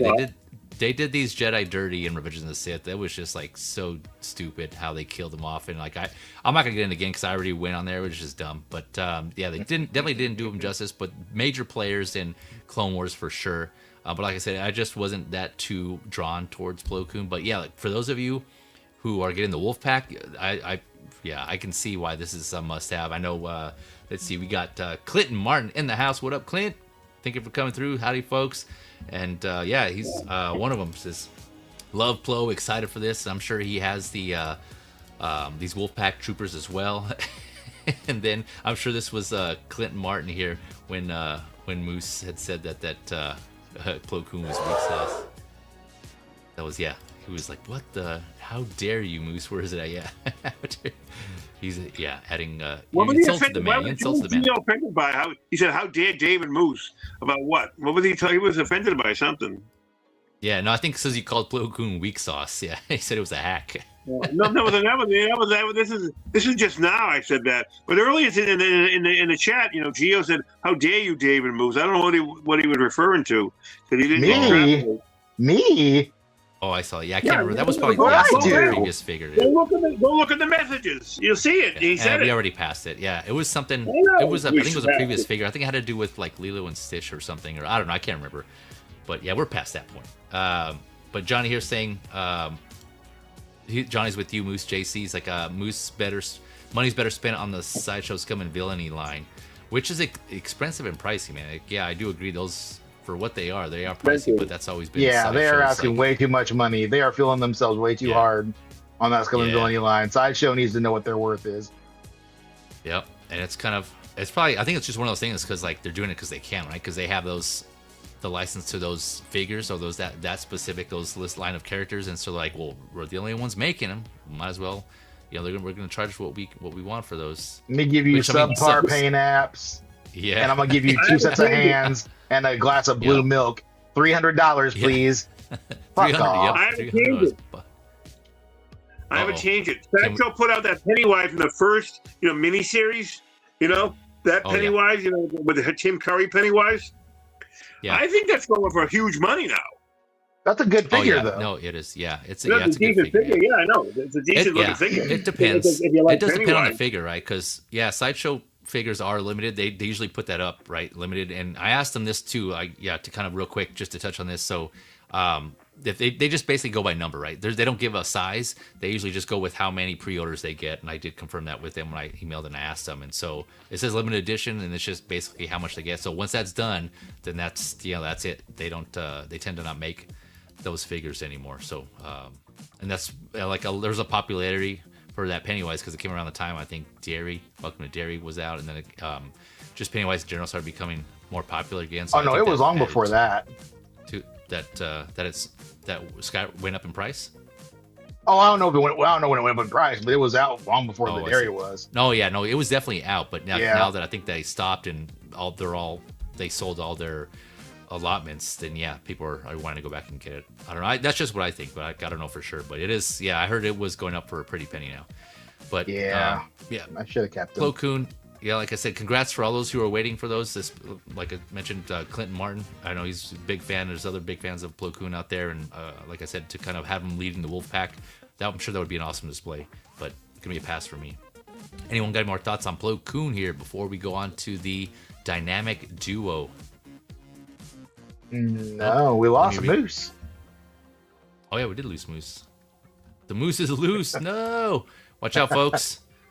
Watch out, yeah. Keep a look out your windows. The Moose is loose. We don't know where he's going to show up. SCP. I'm sure he'll jump on, yeah. Clint Martin's adding here. The prequel trilogy didn't really do any Jedi justice. The Clone Wars made the prequels better. Yeah, that's I agree the with truth. That. Yeah. And I touched on this on Geo's stream towards the end, but I do plan on doing a that one movie discussion on the prequel trilogy, kind of similar to how I did for the OT Star Wars that I had recently on my other channel, Feezy's Media. I'm going to do that again for the prequel trilogy, and we'll go more in depth on that. And Clinton just reminded me of that. So yeah, if you're interested, any of you are interested, just keep a lookout for that on my Feezy's Media channel, separate channel where I just focus more on movies, TV shows, and I would have liked to focus on games, but I've just been slacking on that aspect of it. But it's meant to cover all that stuff. But yeah, I agree with you there, Clint. Okay, now here we go.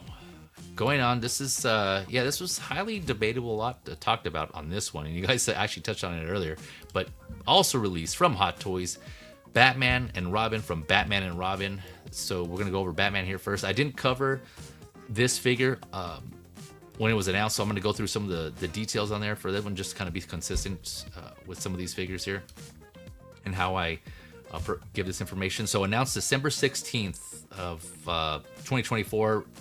Released a few days ago, 2026, $265 USD. Last I looked, he was still available on Sideshow. That's just on Sideshow. Of course, shop around to see where else you can get them. Standing at your typical 6 scale height, 11.8 inches, 30 centimeters, 30 points of articulation. Whether you're going to get the full range, that's I don't know. That may be still in question. There's not too many reviews out there, but yeah, just keep that in mind. Oh, here's Moose. Let me bring back Moose here while I go through the rest of this series. Okay, so. Of course, you get your head sculpt, the cowled head sculpt, separate rolling eyeballs with 3 interchangeable lower faceplates, and I do have some comparison photos here of the Pro versus Final faceplates there on how that came out. 9 hands, including 3 Batarang holding hands. So of those 9, you get 3 Batarang holding hands. You get his bat suit with his cape with an embedded wire, an embedded bendable wire in that. Of course, you gotta have that wire there. But I know some people argue that, well, I'd rather have just like a standard drape cape to pair with that. Some people prefer that look on that. But yeah, you just get the one cape with this one. The bat launcher with the interchangeable accessories. You get 3 Batarangs in different sizes. The bat saw, can't forget that. The bat bomb, the bat laser, and of course, everyone's favorite. You can't leave home without it. The bat credit card with the Batman logo. We'll go over some photos with that here. And then his kind of square figure stand with the character nameplate. So let me go through some of these. So that's here, everything that I just read off. That's all the accessories that key comes with. Let me switch over to the blogger photos here for this one. Real quick, I will say, no, actually, let me go and turn to you guys. I'll come back to this. I'll pause there. What do you like? It seems like you guys are both excited for this one. Yeah, I agree. Didn't like the movies, but these figures do look great. But I don't know. I'll turn to you guys. What do you think on this Batman? And we'll go over to Robin here after this. I kind of want them both. I kind of want to get them because the movie sucks. That movie sucks, hot ass. But wow, the figure looks fantastic. That suit looks really, really good. I do worry that they're going to do the same thing with this suit that apparently they did with the Batman Returns. Yeah. Like I don't know if we'll see. But it looks really, really good. And I know Robin's already waitlisted on Sideshow, but I do want to get both of them. Yeah, I don't know. Real quick touch on that. Yeah, I don't know. I kind of mentioned again another thing I mentioned on Figures Talk here that I don't know. I'd be concerned. I mean, I'm passing on this one. I didn't get the Batman Returns, but I definitely feel for you all who got that figure, the Batman Returns figure, and have those issues. Hopefully, fingers crossed, for all you who are getting this, that issue doesn't carry on to this one as well. Whatever they did, whatever coding they put on that Batman Returns, I hope they didn't do it for this one, because it's already made, right? Like, it's already too late for this figure if it is, because it's already out. The production's finished. They're already starting to ship out the figures, so if there's any correcting to be done, it won't happen with this figure. It's gonna be, it'll probably happen with like the next 2 Batman figures. That's to say if there's already a certain Batman figure that's already in production. I can't remember what else is currently on pre-order. But if there's already a figure that's in production, it probably won't happen with that one either. It may come afterwards, whatever corrective issues or corrective actions they need to do to fix that damaged suit issue, whatever that is. So. Yeah, I just hope that it doesn't go on to this one. But again, for those of you who pre-order this and are looking forward to this one, just something to keep in mind, right? I would say expect the worst, just in case. Hopefully, like I said, hopefully it doesn't happen, but expect the worst, because it's gonna be a shit show if it is. Yeah, Man. I already talked to Ray over at Underground because mine came in, and it's on its way now with several other figures that they decided to pelt me with. And I asked him, I said, hey, look, if I get this thing and it gets all messed up, like, how's that process going to go? He's like, we'll take care of it. I said, cool. So nice. I got Good it man. coming, and the first thing I'm going to do when I get it out the box is bend that leg and bend those elbows. Yep. And if they're messed up, I'm just going to, I'll proceed from there. Record it, yeah. Yeah. Video, photos, yeah. Oh yeah, I record everything now thanks to art. If it turns into pudding, The what now? Again? if it turns into pudding, you're gonna fight it. I'm screwed because I got mine from Maybank, and Maybank doesn't allow for returns. So, Oh boy, got that deal though, didn't you? No, it wasn't a deal either. I think I paid extra. I paid extra because I wanted to get it. Because I didn't want to wait. I didn't want to fucking wait. And I got it already. It's in hand. It's in the box still, sitting out there in the other room. And I'm gonna try to break it up tomorrow. I got 3 things I want to do: 66 Batcycle, my Men in Black 3-pack. I got Agent K, Agent J, and Frank, in the set, and they come in. They come in the egg shade. They come in egg Part of shade. your extreme unboxing, right? That you're gonna do later on this week. Do I have to explain what an extreme unboxing is? No, Well, please don't. Leave people hanging. That's part of the surprise. That's part of the surprise. But are you getting this, Moose? Are you getting this Batman here, Moose? I already did it. Remember, they're both pre-ordered. I did them together on Friday because I saw Robin was going, weightless. I go low stock almost. Low stock. I go, oh shit! I'm not losing out because it was just the reverse before. Robin was the least likely of the with the Batman Forever versions, and then you still can get Robin on Sideshow, and they're begging you to take it. Please buy this 30% off. We'll give you 30% off, please. Oh, that's Robin. Yeah. Eventually they'll give them away as a freebie.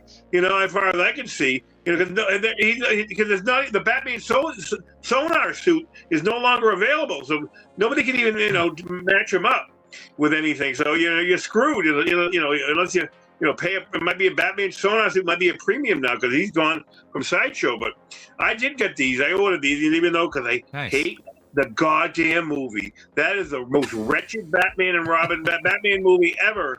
Not a great one. It's not a great one.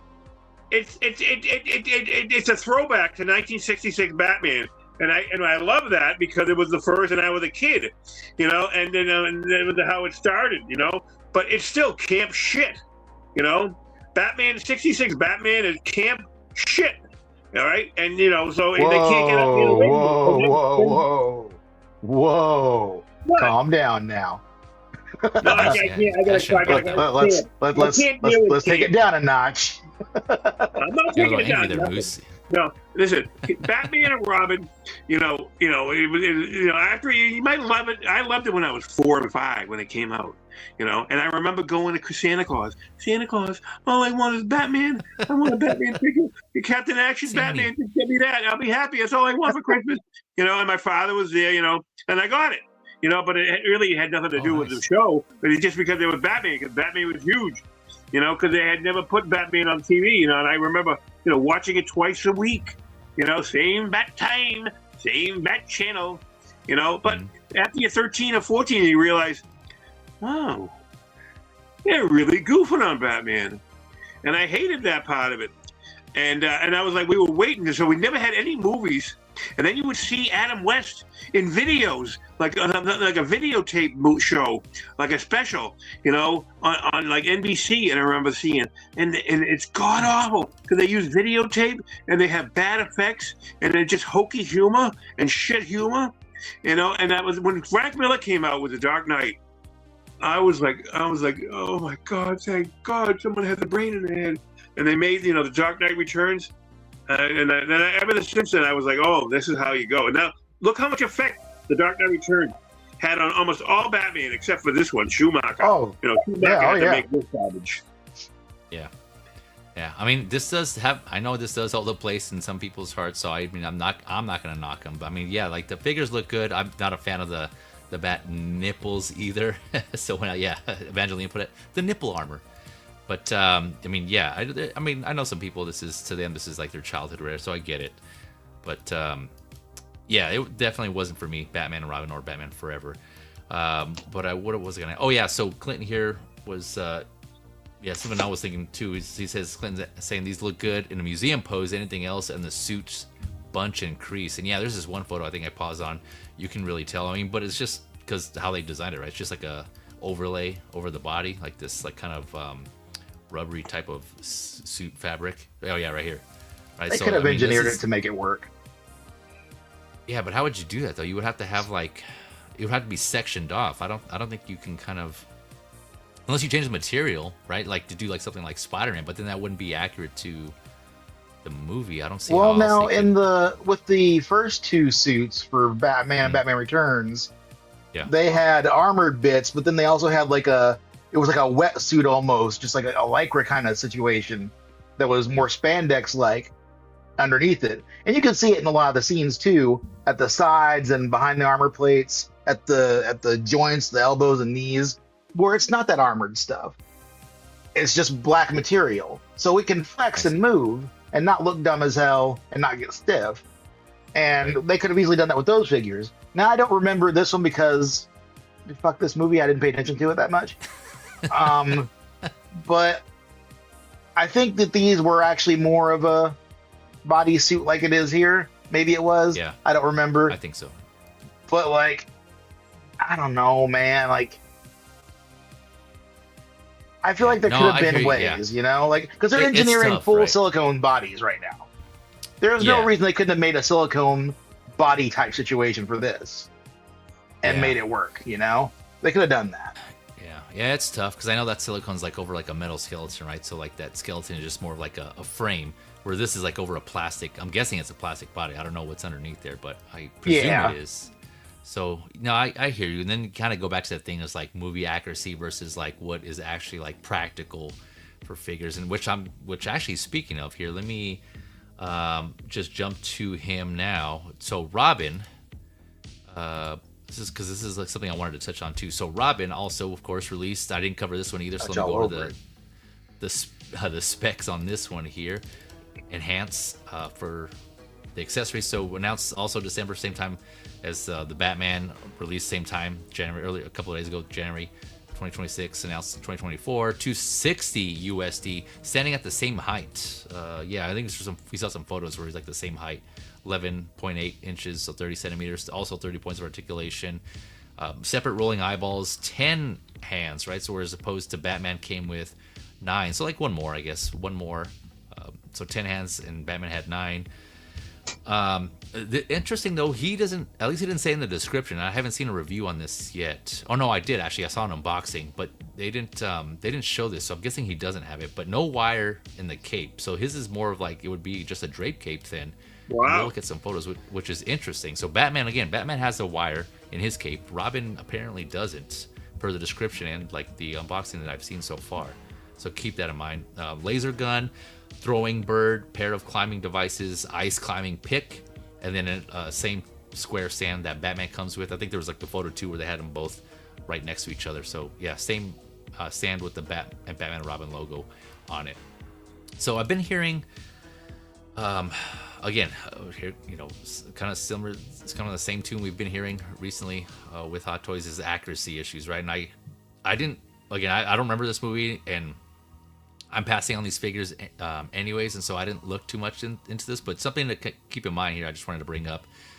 I did hear that there's some inaccuracies with like the cape, which I can understand if they're supposed to be red in there, and I didn't have time to bring up the photos. I wanted to do some just to kind of do more research on this. But the suit in particular, people were saying that it had hints of blue, but here it looks to be all black. And so I don't know if it's one of those things where like in some photos it looks like it has blue because of the lighting, or if it actually is blue.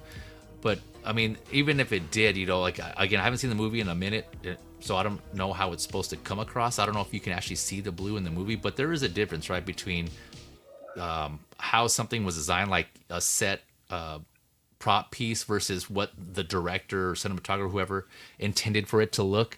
And that may drive the reason why they designed certain things. Like maybe if it was blue, I'm not saying it is, I'm just saying if there was some hints of blue in there, maybe they made it that way to make it look a certain way in the scene or in the movie, and not to help it look more black. I don't know, but there is a difference, right? Just keep that in mind. I know Jazz Inc. Yos, he mentioned this as well for his Catwoman, right? He was saying, there's a difference between screen accuracy, suit accuracy, and I think he even went to like material accuracy, right? Where Michelle Pfeiffer Catwoman, the stitching on her suit, it just wasn't. He was saying like even in the show, I think, or the movie, they had strips of that stitching go over the suit. It wasn't actually stitched, is what he was saying. And so then he posed the question, okay, well, if you want to go for screen accuracy, it was intended to look like Michelle Pfeiffer stitched her pieces together of that cloth.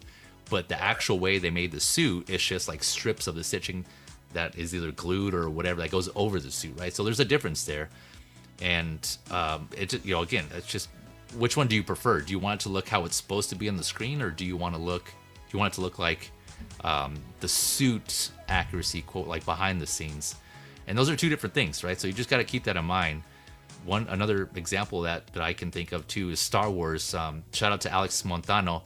I had him on that original trilogy discussion, and he's really into prop replicas, right? And so he had showed off one of his lightsabers that he had. And in Star Wars, he was saying, they tried to do what they could because they had a low budget. And so for the original Star Wars lightsaber for Luke's, or it might have been Obi-Wan's, I can't remember. It might have been Obi-Wan's, but they had to get pieces, whatever they could. And one of the lightsabers has like a handle from like either like a sink or a faucet. And on the bottom of it, if you look, again, this is a prop replica, so it's a replica of the prop. On the bottom, I think it had like either hot or cold, referencing the hot or cold water, because it was from a knob from like the sink or something. And so although it says that, I mean, it's not going to say that in the movie, right? I'm sure if you pause and you look, you can probably see it, but it's not meant to say that in the movie, obviously, right? So there's a difference between prop replica accurate and then movie accurate. And so again, just something to throw out there, because I know people are kind of getting like really there's like debates between, okay, was it supposed to be this or is it supposed to be this? And it's just one of those situations where you're not going to please everybody, right? This is an example where you can't please everybody. If you go screen accurate, it's not going to be prop accurate. If you go prop accurate, it's not going to be screen accurate. So again, I have no duck in. Yeah, I mean, it's kind of hard to do both in that case, right? Because you can't have screen accurate unless you do two suits, and then if you do that, then you're going to jack up the price, which again, people are going to be pissed because it's higher. Others be like, well, I'd find just having to be cheaper and do one suit, but that's another example of not being able to please everybody. So there's always going to be something. These companies, they just have to make a decision and just go with it, and just realize that people are going to be pissed. So, I mean, again, just something to consider. I don't have a duck in this race. I'm passing, but I'm always hearing. And yeah, it's just tough. I know it's tough for them. They just got to make a choice and go with it. And this is like, again, if it's supposed to be blue, they went with black. If it's black, then it seems like it's supposed to be movie accurate. I don't know. You guys, I'll leave that up to you to decide how you want to go on that. The cape, again, I'm not sure what the cape. I think the cape was supposed to have some red lighting on the inside, so that just seems like, if that's the case, then that's just definitely inaccurate there. That's it. So I don't have nothing for. They could have easily done that. Yeah. So that's so it seems like you can confirm, X-Men, that's supposed to be the case. Yeah. Okay. It's supposed to have it's like a really dark like a maroon kind of. It's not very prominent. It's easy to miss, but once you see it, you can't not see it. Okay. And they did it with the first Robin. They gave him the gold lining on his cape. So there's no reason they couldn't have done it here with the red. Yeah. But even still, I think it doesn't take away from the look of the figure. I don't think. I think it looks. They should have done it, but it ain't hurting my heart that they didn't. Yeah. Yeah, and that's usually how I treat like a lot of these, right? I mean, it's like as long as I still think like as long as it still looks good to me and I'm okay with it, mind's eye type of situation, you know, like we have to ask ourselves, what are we going to be okay with? Is it really going to make or break a figure if it doesn't have like a particular accessory or a certain like aesthetic that it's supposed to have, right? It's just like, okay, then I'm out. It doesn't have that. And to some people that may be the difference, but I'm with you either way. Like, even though I'm not getting it, I still think it looks great. I do see where people are saying they can do their own, what is it, Nightwing, like a kind of custom Nightwing, because that's what this suit is based on, right? Yeah, right? I would not use the cape at all. Yeah. Yeah, this color scheme looks sick. I mean, I mentioned I have Superior Spider-Man. He's like that black and that candy-coated metallic red. So yeah, and Nightwing has done this in the comics. Yeah. I remember that. So this does look sick, man. And like Moose was saying earlier, you know, this is already was waitlisted on Sideshow. I haven't shopped around to see if he's available anywhere else. Low stock. Oh, low stock. No, he's waitlisted. I'll take a look again. Yeah, I thought he waitlisted. No, he's waitlisted right now. He waitlisted like last night or the night before. Oh, okay. Okay. All right. Yeah. I thought He was waitlisted on Friday. Yeah, that's when I saw he was waitlisted on Friday. So, which is interesting in itself because he's waitlisted, and the last I looked, Batman wasn't. So I guess people, just more like right here. Oh no, he has a cape here. Never mind. I would absolutely take that cape off and let him be Nightwing. Yeah, that'd be sick. Oh yeah, and the reviews that I seen, that unboxing, it's kind of cool how they implemented this. You just take you remove the mask and the movable eyes. Like oh my gosh, that looks horrifying. Yeah. And Dave did he did like a Photoshop, and he had a scoop of ice cream. Oh yeah, can you pull that up? Is that? Let me see here. Yeah. While I'm working on that, what are your thoughts, Moose, on screen accuracy versus like I guess like prop accuracy? Or do you have a preference, or does it matter to you? While I pull this up, I guess it doesn't matter to me because I haven't noticed anything. You know, I still got him. You know, whether he could suck the high heaven, but I wanted to figure, so I'm going to get him. You know, and so I'll live with what I have. You know, if I have to do something, I have to fix it. Hey, at least hopefully nothing will break. I'm worried about my Batman and Returns of 2.0 because the suit might fail, and I already had a problem with my EX06 Gorn hand thumb falling off. You know, it's separated at the seam, and I asked for a replacement, and they laughed at me at an EX06, basically. You know, we're not going to give that to you. And if you wanted it, we had to send you one. It would cost you $80 in tariffs. I go, what? Are you talking for a little thumb? For a hand? I want a hand with a thumb that's attached? He said, you're going to just glue it. I go, oh, thanks. Okay, gee, appreciate your concern. So, as for this, if there's some minor, minor, infidelities on this or something like that, I'll survive. I will, live with it. Unless something's broken. The only thing I don't live with is broken. And I've had broken figures from Sideshow, broken figures from William Wang. So, and then I got, that sucks. Compensation or replacement. So, so here's the photo it's not a big deal. I think he looks cool. I mean, I hate the movie. Yeah. And I buy figures because of the beauty of them. I buy figures because I want to have some beautiful representation. Mr. Freeze needs someone to battle. I have Freeze, and I'll have Clooney and Robin, and I'll have Mr. Freeze in the chair with the bathrobe from So Toys. Yeah, the So. That's a cool set. That's a nice likeness of Arnie. And so hopefully they'll make other things. I'll probably get the Bane, the Mars Toys Bane. That Mars Toy, they're really coming up to. I'm surprised they don't get a license, a permanent license. But no, you can't do everything. Sideshow owns some things. Sideshow Hot Toys owns some things. Still. Yeah. All right, here we go. So here's that photo that Dave shared. So the scoop wasn't in there, obviously. Like he just had showed to remove the eyes, and you can remove the mask, and you can move Robin's eyes. But yeah, he threw this in, and he labeled his Baskin Robin. Oh man, that was so good. That was too good.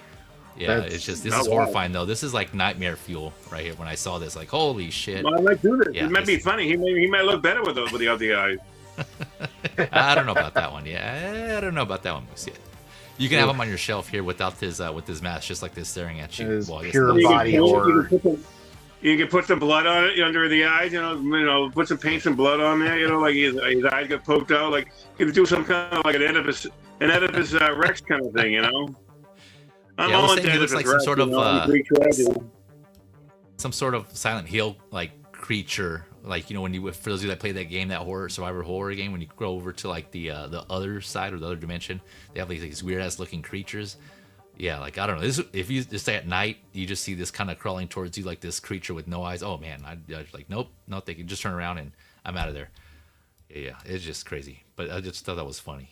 That was good one, Dave. Gosh, I literally when I saw that on Figure Hideout's thing, that's where I took that shot from. When I saw him pull those out, I recoiled in my seat. I yelled and I jumped back like that. I was not. Yeah. I was not prepared for that. Golly. Dude, that was... Ooh. Yeah, you were Dunskies. Let me address the chat here. Where are we at? Big Rib saying, yeah, he got his returns from Underground too. Okay, nice. Big Rib... Oh, yeah, so mentioning the Mr. Freeze, so Big Rib also adds, I ended up picking up these two. Going to look sick with Freeze and Mars Bane if Jazz Inc. makes Poison Ivy. Oh, man, yeah. I know. I will get that. Poison Ivy. But yeah, not a fan of the movie. Passing the figures. However, that Mr. Freeze, that Arnold Freeze. Oh man, that was just like too good to pass up. I had to get that one just because as a figure, again, that's just one of those. He looks just so badass, and like the suit as a figure itself, that's just one of the ones that lends itself to being a good figure. Yeah, that just looks so He's good. Tempting. So, yeah. Oh, you haven't. He is very tempting. No, but I've been thinking about it. Damn, he looks good. So maybe, yeah, he does. And he's USB, right? I believe so. Yeah, I think he is. I'm trying to remember I think his gun was, his head was, and I think that I'm trying to remember. I think we were trying to remember, or that's one of the things we were suggesting that he should have had like light up eyes, because that would have been really cool. But I think the rest of his body might be USB. Yeah, I don't know. Yeah, correct me if I'm wrong in the chat. I can't recall, or if anyone can confirm that. Let's see here. Big Rib saying, got my returns from Underground 2. X-Men didn't bend it too much, but I already can see some peeling. Damn, that sucks, man. I love Return Suit 2 too much. Don't want to return it if I'm not getting another one. Yes, that's a tough situation to be in, right? So for sure, it sucks all around. I know Beam and Blue, again, shout out to them. They did a showcase on S Beam's channel, and he was going to go through this real time, showing off like the damage on his Batman Returns figures, and there was like some damage that happened while he was streaming or while he was doing the video. Like holy shit. So yeah, man, I definitely feel bad for all of you who got that figure, because that's definitely, I agree, it's not acceptable. I mean, we can, it's debatable whether you want to go with accuracy or not, and how accurate a figure is, but something like that I think we should all like band together and definitely say something if you haven't already, whether that be an email to Sideshow and or Hot Toys, because from what I understand, you can email Hot Toys directly, but their typical reply is like you go through the distributor or whoever, the retailer that you bought it from. So I would say email both, right? So you can cover both your bases. And I emailed Hot Toys anyway. Yeah, so I don't even have it yet. I emailed them anyway. I was like, hey, I'm thinking about not getting this. Like, y'all need to take care of this shit. Yeah, because that's like a defect, right? If you buy anything else and it's defective, you definitely like the company should make good on it somehow. Yeah, make good on it, right? And if they don't have any more figures, then you might have to that's one of those things where you have to like settle with getting a refund or some sort of credit or something. But I'll leave that up to you. Every collector, you're right, they have their options there, but you at least have that. And it's really shitty to have, because it's an action figure, right? It's not a statue, so you shouldn't have to just be restricted to not doing anything with it and leaving a museum pose. And so it's I emailed Sideshow and just I'm not getting in these figures, but still, like, what the point to be, and I still have to email Hot Toys. I forget the email address, but I have to go back, and Blue mentions it on the stream as well, but let him know straight up, hey, I don't have this figure, but I really hope whatever this issue is, it gets corrected in the future, because this is something that should not be happening. I don't know what's going on, but yeah, I think it's just something, like I said, all collectors would come together and collectively as a group, right? I think this is something we can all agree with that's not acceptable. And so what's going on is Howard doesn't have his hands into everything. You know, there are other people that he delegates. He delegates to somebody the hack. You know, go away. You know. Sorry, I repeated like the I same said, word, hack again. You know, the stumble Power bum. numbers. You know, we don't need a stumble bum. You know, and they make shitty fucking products. You know, I mean, I don't know how they what do they make it out of? Polyurethane? You know, what are they making it out of? You know, of Jello? They're making it out of Jello. I'm sure they're not gonna. Yeah, they're not gonna let us know what they told us. But either way, it's like, yeah, it's just something I think we all. It's just like, this is again one of those things like power numbers I mentioned before. But with your wallet, one of the things that only works if you do it in numbers as group, right? So if everyone comes together on this issue, I think this is something that could be. Hopefully, it could be corrected. I'm not saying it will, but it will have more of a voice if we all speak up in unison on this. So, I'm not saying you need to or you should, but if you want something done, I would definitely. Yeah, yep, you would. Yeah, it's being saying that. Yeah. Some people know, like right here, some people are like, well, I just gotta pose it, and that's what I gotta do. And I'm just gonna. And I get it, right? You want this figure, you want the representation. When else are you gonna get this? So it's like, I definitely feel like the conflict there. Like, damn it, well. I think who was like Big Rib just said, right? Like, he loves his figures so much, but like if they don't have any more, then then you're just asked out of the figure completely, right? So again, that's just up to the decision of every collector. But here's the thing about that though is if they don't have any more, that's great, but we still need to let them know. No, because they might not know. Yeah, they might not know. Yeah, because it seems like that first batch, with the exception of what Justin got, and with the exception of Jay over at Brother Cousins. A lot of people say theirs were good. Now, I don't know what their, basis for comparison is or if they even pose them at all. Because with Batman figures, a lot of folks don't try to pose them because historically you can't, which I get. But like, I would, I've heard some people say that they have posed their Batman returns and it was fine. And maybe it was a batch thing or a partial batch thing. But like, I think if there's a problem with the figure that you bought, to not say something, at least, is doing a disservice to yourself and us all. Because if we want to not have these issues in the future, we need to raise a stink about them now. They're not going to change anything, and we know this, if we don't hold them to it. Because they view us as little slop goblins, and we're just gonna slop up everything they throw at us because that's what they can get away with. I don't want to, and I don't want to necessarily say it was like intentional, right? I even if it was just an accident, or I won't say accident, but something they overlooked. I don't know if it wasn't enough testing. Something happened, and someone just made a bad decision. Okay, either way, like it's still something. And I don't want to just go out and blatantly say like, oh, Hot Toys, they intentionally did this and they just or whatever. So that's not what I'm saying. I'm just saying either way, it's just something that absolutely needs to be corrected, right? So I just want to throw that out there as well. But they're not at the ground level like that. Like they don't see everyone. They don't see inside everyone's homes. They don't know what these figure is doing in everybody's house. If you don't tell them, they don't know probably. So yeah, exactly. Yep, exactly. And speaking of. Ladies and gentlemen, we've got another panelist here joining us. We got S Beam in the house. What's up, S Beam? What's up, good sir? Oh. Hello. I can only stay for a little bit. I figured. What's up? Only got a little bit, but a little bit of time. Yeah, man. Go ahead. Say your piece. Say your piece. Which piece? Piece of shit. Oh, I don't know. Oh, you just wanted to. I thought you meant you joined to like say something about this, but you meant just to hang out for a little bit. Okay, I got just you. Hang out. Yep. I hear you. Just hang out. Yeah. Okay. Oh yeah, my bad. I read that wrong. Can you get it, Beam? I read the room wrong. Yeah. Okay. Yeah. I just like I said, I went more into that than I wanted to, but I just kind of wanted to share my thoughts on that just because I wasn't able to join Beam and Blue in there. And like I said, he already did his video.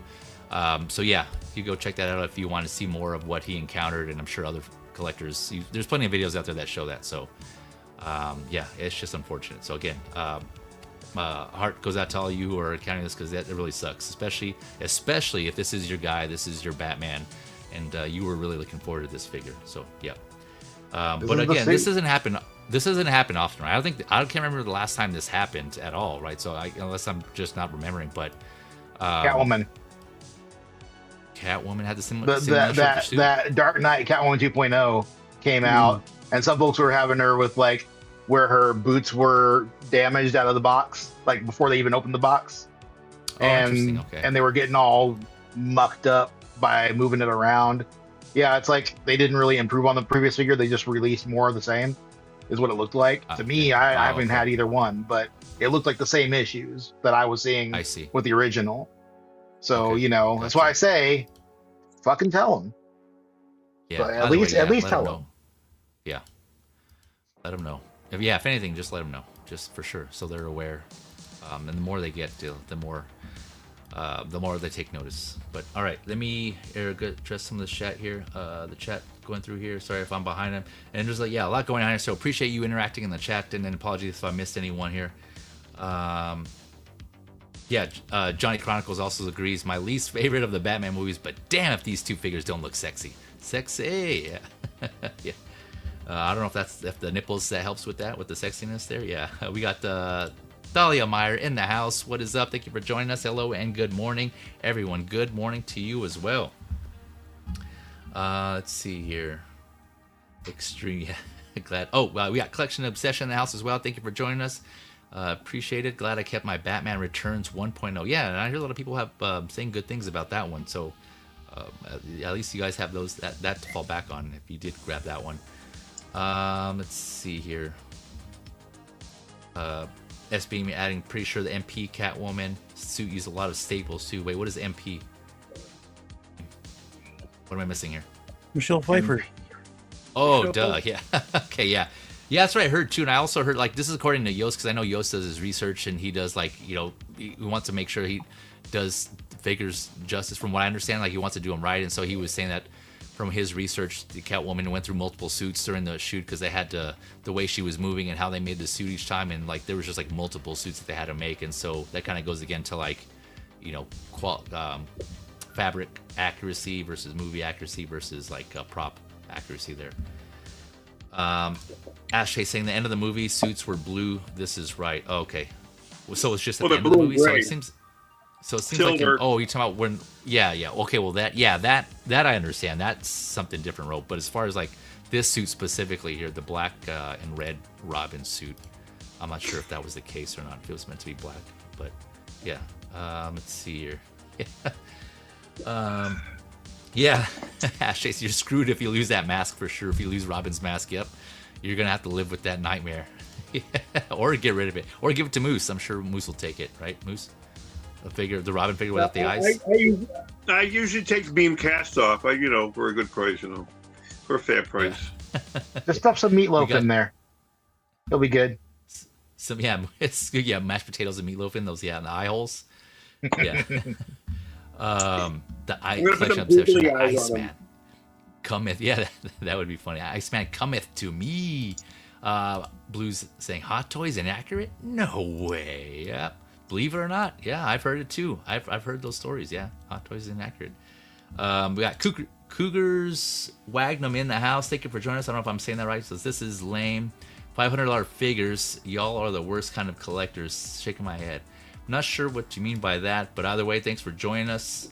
I already hid that guy. He was saying some weird shit. Oh, okay, gotcha. Oh, well, thanks for taking care of that. Yeah, we do have moderators here, folks. So again, I don't mind people who disagree. Like, one of the guidelines: keep it civil, respectful, challenge the argument, and not the person. So, of course, we all have different opinions. And how these figures should be, everything's subjective, right? And like I've mentioned before in my other streams, so we all value these figures differently, and so I get it, I understand.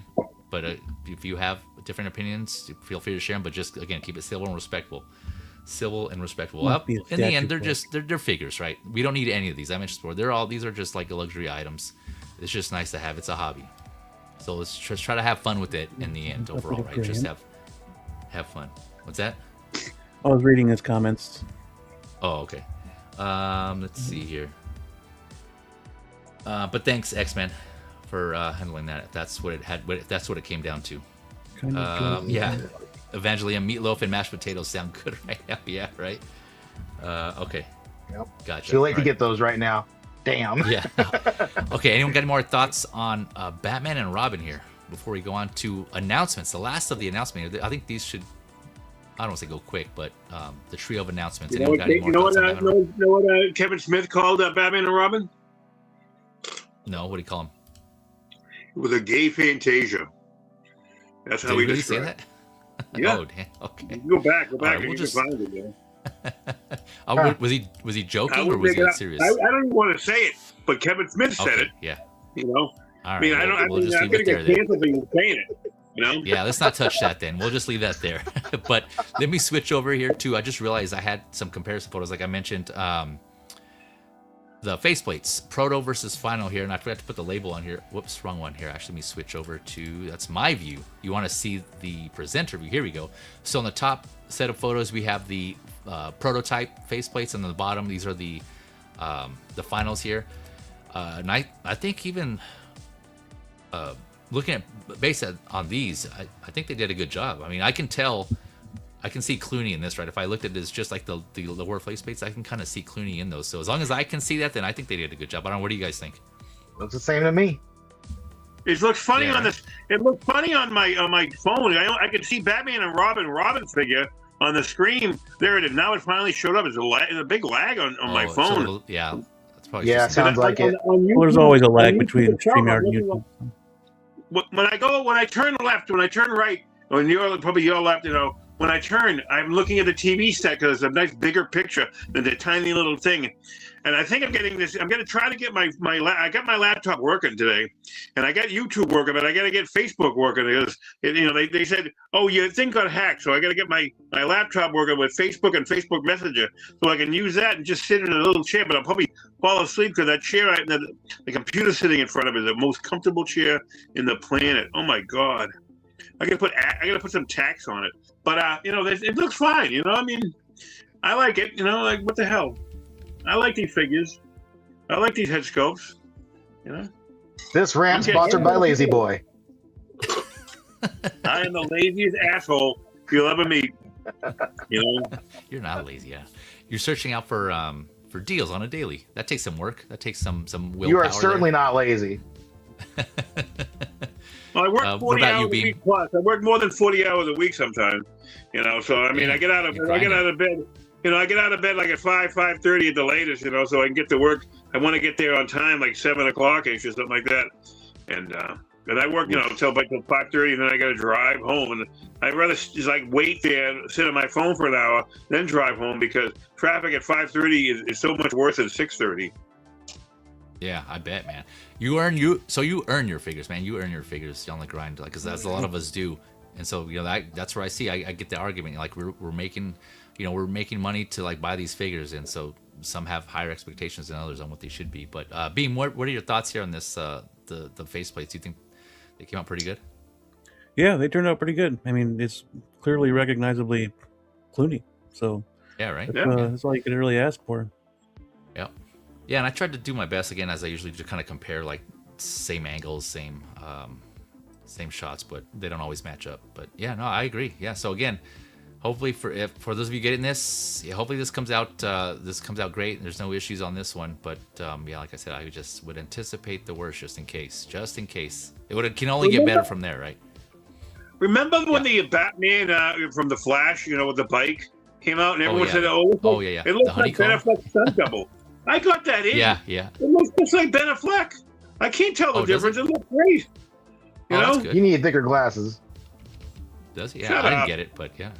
Hey, if it looks like him to move. If it looks like him to move, then he's got it, yeah. Making fun of me, making fun of the old man. You're just saying, my debilitation, my poor eyesight. You're making fun of an old man. How dare you? Yeah. He's just teasing you. We got 14 Wellington in the house. Judo Chop. What is up, my man? Thank you for coming through, Wellington. Hope you're doing well, good sir. All right, so if no one has anything else, we're going to go on to, the talk of the town, I think. These are just coming out when the hype is high, when the fire is hot. No one got anything else? All right, here we go. Striking while the iron is hot. Next up we have the announcements. This trio of figures here, the singers themselves, you know them as, of course, Huntress from K-pop Demon Hunters. So we have Zoey, Mira, and Rumi. We'll start with Zoey here, and yeah, this is not really a surprise. Well, for one, because Hot Toys tease it, but it seems like all this merch, all the K-pop Demon Hunters merch, just kind of flooded the market all at once, from like smaller scale to now the 6th scale. I don't know if there's like some sort of timed thing that they were looking out for, but yeah, so here we are. After a couple of teases done by Hot Toys, we finally got these K-pop Demon Hunter figures. So starting off with Zoey. Real quick, it's interesting that they labeled this. These are in the part of the TMS line. Even though this was a movie, it's not a TV show. So TMS is television. Was it Masterpiece series? Yeah. And so I don't know if that's just because they didn't put it in theaters. It was on Netflix. Right. So that's what I was gonna say. I think that was the reason, right? Because like maybe I guess they're considering Netflix part of like their TV line now, and it's not really like theatrical movies as part of their. I don't know. It's just was something I noticed, and that was kind of interesting. But anyways, yeah. So set to come out Q1, Q2, 2027. Zoey's 260 USD. She's standing at just a little over 2.8 inches, so 27 centimeters, 28 points of articulation. So this is another interesting thing. So in the description, and you kind of see here, she's supposed to come with 2 interchangeable face plates, right? Face plates, not head sculpts. And you can kind of see it here. She has one, and it's kind of blurred out. And it's the same for all 3 of them. They have an extra one here, and they blur it out. An interchangeable face plate, right? So again, not a head sculpt. So, and it looks like it's going to be maybe like their singing versions. And it does say here in the description, smiling and singing expressions. So you kind of expect each one of those to have those 2 separate face plates. They will have rolling eyes though. Body made of silicone material with an intermetal skeleton. So body, right? It doesn't say upper body or lower body. It's just body. So it seems like full body is going to be seamless silicone material. Doesn't specify the quality though. 8 hands for Zoey. Let's see, 2. She comes with her spirit blades, her 2 Shinkal? I think that's what they're called. 2 sets of those, anyways. Her translucent blades, her diary, microphone, smartphone, her cup of noodles or her ramen. Yeah, can't forget that. For those of you that know, a light stick, a holographic signed poster, and then a lenticular character backdrop, which is actually kind of cool, right? So lenticular being, I mean, it seems static here, but I think lenticular is like that effect where, you know, if you move side to side, it kind of has like that right movement, right? Is that what that is? It shifts. Yeah, there you go. Yeah, thank you. It shifts. So that's pretty cool that they included it. I don't know if Hot Toys has done that before. Usually it's just like some sort of, if anything, it's like a cardboard backdrop. But yeah, this seems like it's going to be, some sort of lenticular backdrop there. So it kind of goes with their whole like stage performing vibe, which is really cool, man. Like, the performers. So this character pops as a whole. I think this is like my favorite look of all of them, and looks to be the most accurate. I haven't compared like the actual screenshot, but she looks like from what I remember her looking like. I haven't seen the movie. I really enjoyed it. Music, of course, I agree with everyone saying that music is banging, really catchy. It's K-pop, right? Of course it's gonna be catchy, but yeah, I'm loving the colors too. This is like my color scheme here. Yeah, really cool. This is all 3 of them here. Let me go over all these, and then I'll throw over to you guys. So next up is Mira. Mira, same price, 260s. USD set to come out same time, Q1, Q2 next year. She's standing a little bit taller, 11.2 inches, 28 centimeters. Also has 28 points of articulation. Same thing, like I mentioned, 2 face sculpts are intended to come out. Same seamless body. Let's see. So she's gonna have her weapon of choice, right? Is the curved moon sword, translucent blade with colored bells. This one has, where to say? So she has her skirt with a metal material chain, which I thought was interesting. So I guess the chain that she has here on her skirt, right here, that you can see on the left, is going to be, it says metal material, which I presume is supposed to just going to be metal, right? I think. So that's something to kind of keep in mind. Metal paint. Let's see, where was I? What's that? Be metal paint. Yeah, metal paint. Is that what you think they mean by metal material? Lead paint. 8 hands for her. Let's see, where's that? Yeah, a microphone again. Another microphone, smartphone, noodles. That seems to come with the same accessories that come with all 3 of them. Another light. They're gonna make the figures with the things out of zinc instead of metal. It'll be zinc. Head of zinc, yeah. Iron or something, yeah. hexagon-shaped base for all of them there. So that's Mira, and then last but not least, I think the seemed like the most popular of the three, Rumi. Again, it's Q1, Q2, 2027, so same time frame. She's 280 though, 280 USD. She's standing the second tallest, just under Mira. So she's at a little over 11 inches, still 28 centimeters, but well, no, actually should be at the same. It says 28 on both, so maybe I just did a typo there. So yeah, 28, same as Mira. Also 28 points of articulation, 2 face sculpts as well. Kind of sees like a slightly open mouth, so it's probably going to be a singing. It's supposed to be a singing expression there. See, did I mention this already? Yeah, 8 hands for her. Metal, so she's gonna have a metal necklace, a metal material necklace, and a metal material necklace with the colored charms. So 2 different ones.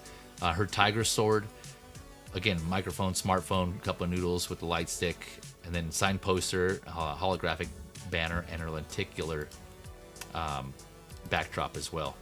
So yeah, all 3 of them. I'm gonna pause there. I know, I have some topics I want to get into this one after this, but what are your guys' thoughts on this? Did any of you see the movie? And what are your thoughts on the figures? Not yet. No, I haven't seen it. I haven't had a Netflix account for a couple of months now because I just hadn't been watching it.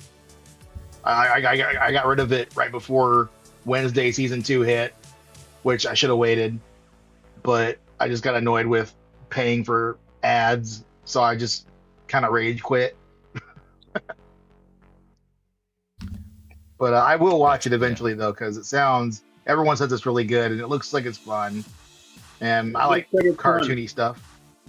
Yeah. Was that Moose? It looks great. I mean, it looks fun. They look all very attractive young ladies, I certainly, I would certainly date them if they were real, Oh man, here we go. I want to date all 3 of them at the same time, have a foursome. Careful, Moose, I don't know if they're of age. I don't know how. I can't remember. I know. That's what I mean. That's the question. I don't know. I think someone said that they are, but I don't know that for sure. That's not even. That's not even part of the conversation. Yeah, it's not a part of it. What are we doing here? Yeah. Yeah, the head sculpt on Rumi though, and I think in Mira are slightly off. Well, I should say the paint. They're as far as the head sculpt, they're animated figures, right? I think it's the paint, more specifically the eyes. I think they're at the angle's not right.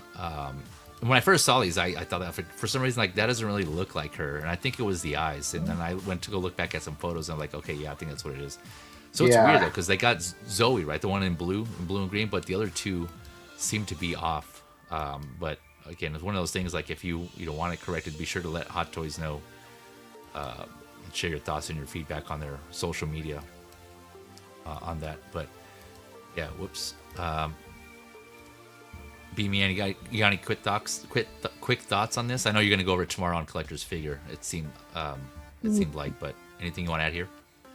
I probably won't add add a whole lot to it tomorrow either. So, but oh, okay. I don't. They look like their characters, I guess. I haven't seen the movie, nor Gotcha. do I intend to. But no, your kids weren't into it. No. Wow. Oh, interesting. Okay. I think they watched it. They may have watched it. I don't know. I didn't ask them, but okay. Okay, so yeah, they didn't tell me about it either. So they're like, yeah. I guess it wasn't for them. Yeah. This necklace here is supposed to. This is what I was saying. Like her necklace is supposed to be a metal material is what it said. That's why it's $20 more.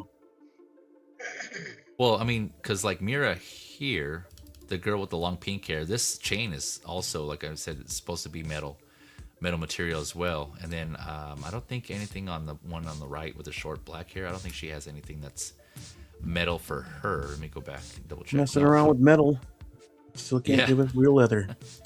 I know, right? Yeah. Oh yeah, these are pleather, aren't they? That skirt and that jacket. Oh yeah, I mean, not necessarily just these figures, but in general. You're just saying in general, right? Yeah.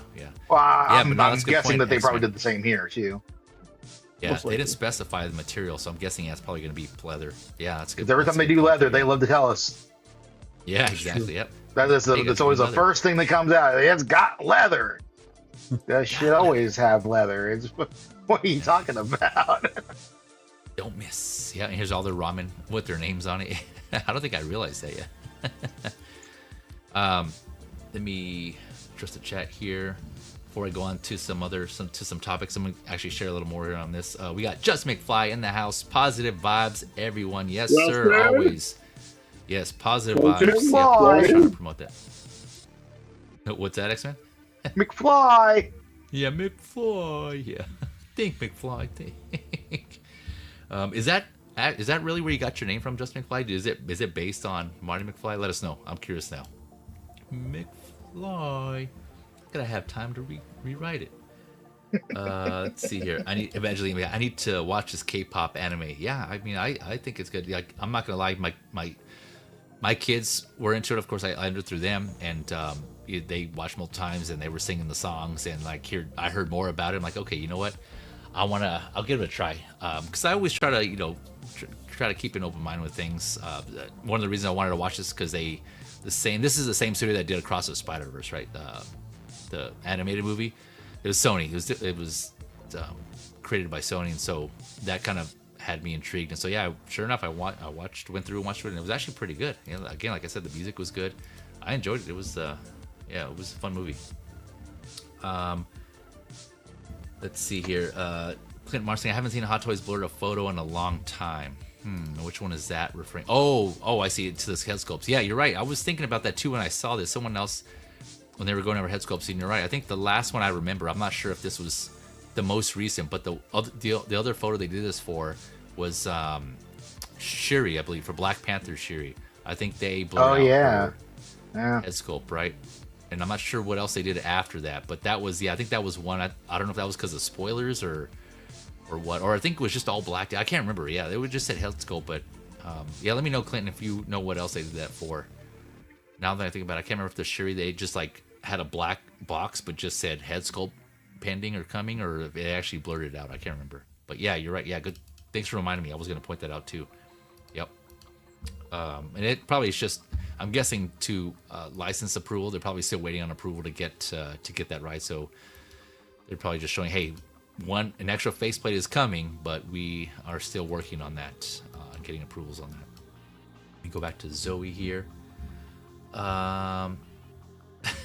What is this, X-Man? Talking body, and it triggered the Tovelo song in my head. What song is that? Oh, you ain't heard of Tovelo? Oh man, Tovelo. I gotta send you some more music. Okay, maybe I did, and I just didn't realize that's what it was. But I think is she Swedish? I think she's Swedish. She okay? Or something. She's from somewhere over in those Nordish areas. But yeah, she's been a thing for a while. Okay, then maybe I did hear some of her stuff, and I just didn't realize that was her name. Evangeline I saying need Hot more Toys Swedish spicing women. them up. You need more what? More Swedish women. More? How many do you have now? Yeah, I know. Wait, I need more. I need 0. I have 0 right now. But Let them out. They need to breathe. I might have a blonde Italian soon. I'm looking into a blonde Italian. Oh, okay. All right. Thanks for the update there, Moose. Yeah. 14 Wellington saying, anybody do this when they were a kid? Attempt to hold their breath to match a character on TV was swimming underwater. I just tried doing that entire moose. I'm now dizzy to see the moose rant. I wonder. Yeah, I mean, I know there's a blue rant. The weeklies on Collector's Figure, but maybe Moose can do something similar on your shows, Moose, on your lives or your videos on your channel. I'm trying to think of what I want. I made fun of people in the past because people that buy figures and then sell them off like quickly, and for less than they paid. It seems like, and I said, you're not really a collector. You're a renter. Of figures, figure renter. But I'm plundering those people, so I'm not going to complain about it too much. Like Jesus, Yep. I like how Zoey, like her face is giving Bubbles, but her character design is giving Buttercup. And I keep trying to figure out which archetype, who's which archetype here, because you got the Powerpuff Girls, right, and then you got these guys who are kind of, probably in some ways mirroring that, I would imagine, because you've got the one who's the leader, You got the one who's like the tough one. I was doing like just a cursory like read up. Like I don't really like know the characters, but you get like the one that's all like fun and happy and all that shit. Yeah. No, so it's like that's a good comparison. I didn't even think about the comparison to the Powerpuff Girls. Yeah. What were you gonna say, Beam? No, I'd say it's very Powerpuff Girls adjacent. Yeah. Right. Yeah. I don't think I've ever seen an episode of that. I know of them, but I haven't seen the Powerpuff Girls. But and then these guys have like there's like an evil counterpart, right? That's like a bunch of boys. Yeah, kind of. Yeah, the Powerpuff Girls, they got the Rowdy Rough Boys, you know. So is there? How do you even know that? Yeah. So we're doing this whole thing, yeah, you know. Yeah. Just modernize it, yeah. Maybe they did take some like inspiration or influence from the Powder. Is it Powder Puff or Power Puff? Power Puff. Power Puff, got it. Yeah, Powerpuff Girls. Clint Martin here saying these figures look good. However, the Mattel ones look good for a lot less. 150 for the 3-pack. Granted, these are seamless, but the head sculpts are comparable. Yeah, that's actually, man, you're like kind of teasing there. That's another topic I'm going to get into. So let's just go right into it, actually, because it's true. Yeah, I know a couple of topics. What's that? It is true. Oh, it's true. Yeah. I think I'm missing here. Oh, we got Low Key Collector in the house. What's up, Calvin? What's up, good show? Thank you for coming through. Thank you for coming through. All right, so first topic here on these in general, right? So we had, let's see where I'm at. So we had Stitch, Jinx on this episode alone, art from Arcane, and then KPop Demon Hunters. Do you guys think that there's what do you guys think about like the labeling of animation, right? It just kind of seems like I've been listening and watching the streams recently, and when it comes to these figures, it seems like the attitude more towards these is kind of like I'm not gonna, like, I don't know anything about this, or nor do I care to. It kind of seems like it's more like for kids, and so like the whole attitude on these was, and I could be reading the room wrong, but it just seems like I have no interest in it, nor do I care, because it's aimed more towards kids, which I mean is the case, but you can say that about Clone Wars. I think I've heard someone say, like, was it Filoni, or like it was meant to be for kids, but you know, if you compare it to like Clone Wars, Bad Batch, Rebels, or things like that, it seems like there's more of an acceptance that adults watch that, whereas like this specifically, it just kind of seems like that's not the case, right? It's just like it seems like there's a stigma behind this this like franchise. I don't know. What are you guys' thoughts on that? I'll turn it over to X-Man on that, on the stigma labeling this like for kids versus adults. You can't tell me that one person that's complaining about this or anything else being for kids doesn't want Ninja Turtle figures. Yeah. Doesn't want He-Man figures. Yeah. Put your cork down. You snipped it long enough. Hold on, Moose. Let Dave finish, then you can go after that. Well, I was saying, you know, you've sniffed your cork long enough. Put it down. go back to your little cave with your JND figures, all 2 of them, because that's all you could afford. And shut the fuck up. We're not above cartoons of any kind here. You're sitting in your room full of toys. Don't fucking be that guy. That's all I'm gonna say. Don't fucking be that guy. We don't have room for that around here. Calm the fuck down. You're not too good for this. You're not too good for a cartoon. Get over yourself. Get the fuck over yourself. There you go, straight from X-Man. Moose, you were gonna say? Yeah, well, first of all, so do you think so? Arcane came out a couple of years ago, I assume, you know, and I'm sure because of the, you know, I don't know how long these movie shows are in development. But I think, you know, when they that was successful, I'm sure they wanted, well, let's do it again somehow, you know, Netflix. Let's find another show like it, but make it kind of clean it up. Make it so this is like a clean version of, you know, I think you know, Arcane, you know, the K-pop Demon Hunters. You know, it's very similar in color and sparkling and everything like that. But here, look, I want to show you this. Here's a thing on Walmart. You know, this is Walmart. It's a 3-figure set. Guess how much they want for this on Walmart? $150. I think $75. $28 for the 3 figures. They're 11 and a half inches tall, the 3 of them in the box. Yep. $28. Yeah, so that's actually I'm gonna, get those that's the instead, next Moose? topic here. That's the next topic I'm gonna go over. So we'll hold that thought. We'll come back to that. But going back to like the labeling of animation or just things like this in general for like as towards kids versus I guess just being as opposed to being for and the stigma behind that, I should say. What are your thoughts on that, Moose? On like animation? I mean, is this something you would watch? I'll watch that eventually. I probably watch it. I watched The Incredibles. I love it. And I got figures look exactly like The Incredibles in the other room. Have you seen them? Want me to go get one? You know, it's like gorgeous. I mean, I'll go. No, yeah, you showed them before. Yeah, you showed them before. I know you posted photos on that, but yeah. Well, so it seems like something you would watch. Yeah, you said. I mean, you mentioned that. You didn't watch it. Okay, it's something you would watch. Okay, yeah. I just won't watch. I just won't watch snuff films. You know, I'll watch this. You know. Yeah, and I mean, and there's nothing wrong with like if it's not for obviously like if it's not for you, it's not for you. That's totally different thing, right? If you watch it and you give it a try, it's not for you. But just to like, I don't know if you want to consider like a preconception or like maybe like having some early like prejudgment, right? Some prejudice towards like the movie of how it's supposed to be, the show, or how you want to take that.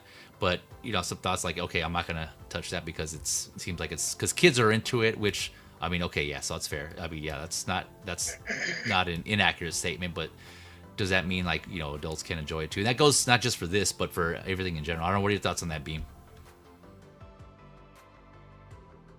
About that stigma thing again? Yeah. Or, I mean, no pressure. Like if you don't want to, you don't want to add anything. No, I'm pretty much in the same boat as Dave. Get over it, because. You were a kid once. You watched cartoons. Yeah. And just because you might not anymore doesn't mean somebody else doesn't. So yeah. And there's so many good animated shows out there already. So what the hell are you bitching about? Yeah. Star Wars was for kids. Remember that? Who was it that said that? Was it Filoni? Lucas. Oh, Lucas. Okay, Lucas said it was Filoni. for It was kids. Lucas. Lucas said that. Okay. It was around the time when the prequels were there, but pretty sure. But yeah, it was around the prequel time period. That's when he was touting Star Wars is for kids. So I don't know. If you like it, you like it. If you don't, you don't. Okay. But they showed the first showing of Star Wars in 1999. When the Phantom Menace came out was at midnight. And what kids are going to be out at midnight watching Star Wars with anybody, with their family or nobody? Nobody. So I mean, come on, he's full of shit. A kid property is not going to cost $4 billion. You need much more than just kids watching. Yeah, I don't know. I think that's just movies in general. Like that's just the thing. Like released at midnight on like the day of the official release date. But I mean, I'm with you guys, right? And I see somebody here like Clint Martin saying animation is not just for kids. Spider-Man, Into the Spider-Verse is my top 5 movies of all time. Nice, yeah. That was a really good movie too. Yeah, I really enjoyed that one too. Yeah, Evangeline, I'll always watch animation. Clint Martin DC animated is arguably better than the movies. Yeah, that's another thing I heard too. And some of the ones I've seen, Dark Knight Returns. Yeah, I agree with also. And that kind of actually touches on what I was going to bring up too. Like a lot of these animated movies are like really well written.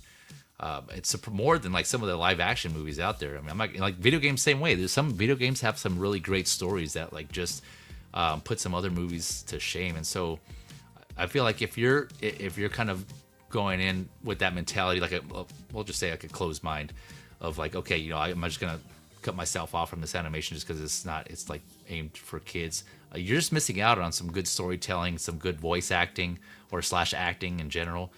Because some of them, some of them are more kiddish than others, right? But it just depends. But there's some really good stuff out there, and I feel like you're robbing yourself if you don't give yourself the opportunity to watch it. So, yeah, I'm always up for watching anything good. Again, like I said, trying to keep an open mind and experience all these different works of either film, entertainment, art, or just these pieces in general. There's just like a lot of good stuff out there. I personally don't want to limit myself to just certain things and just miss out on experiences in general.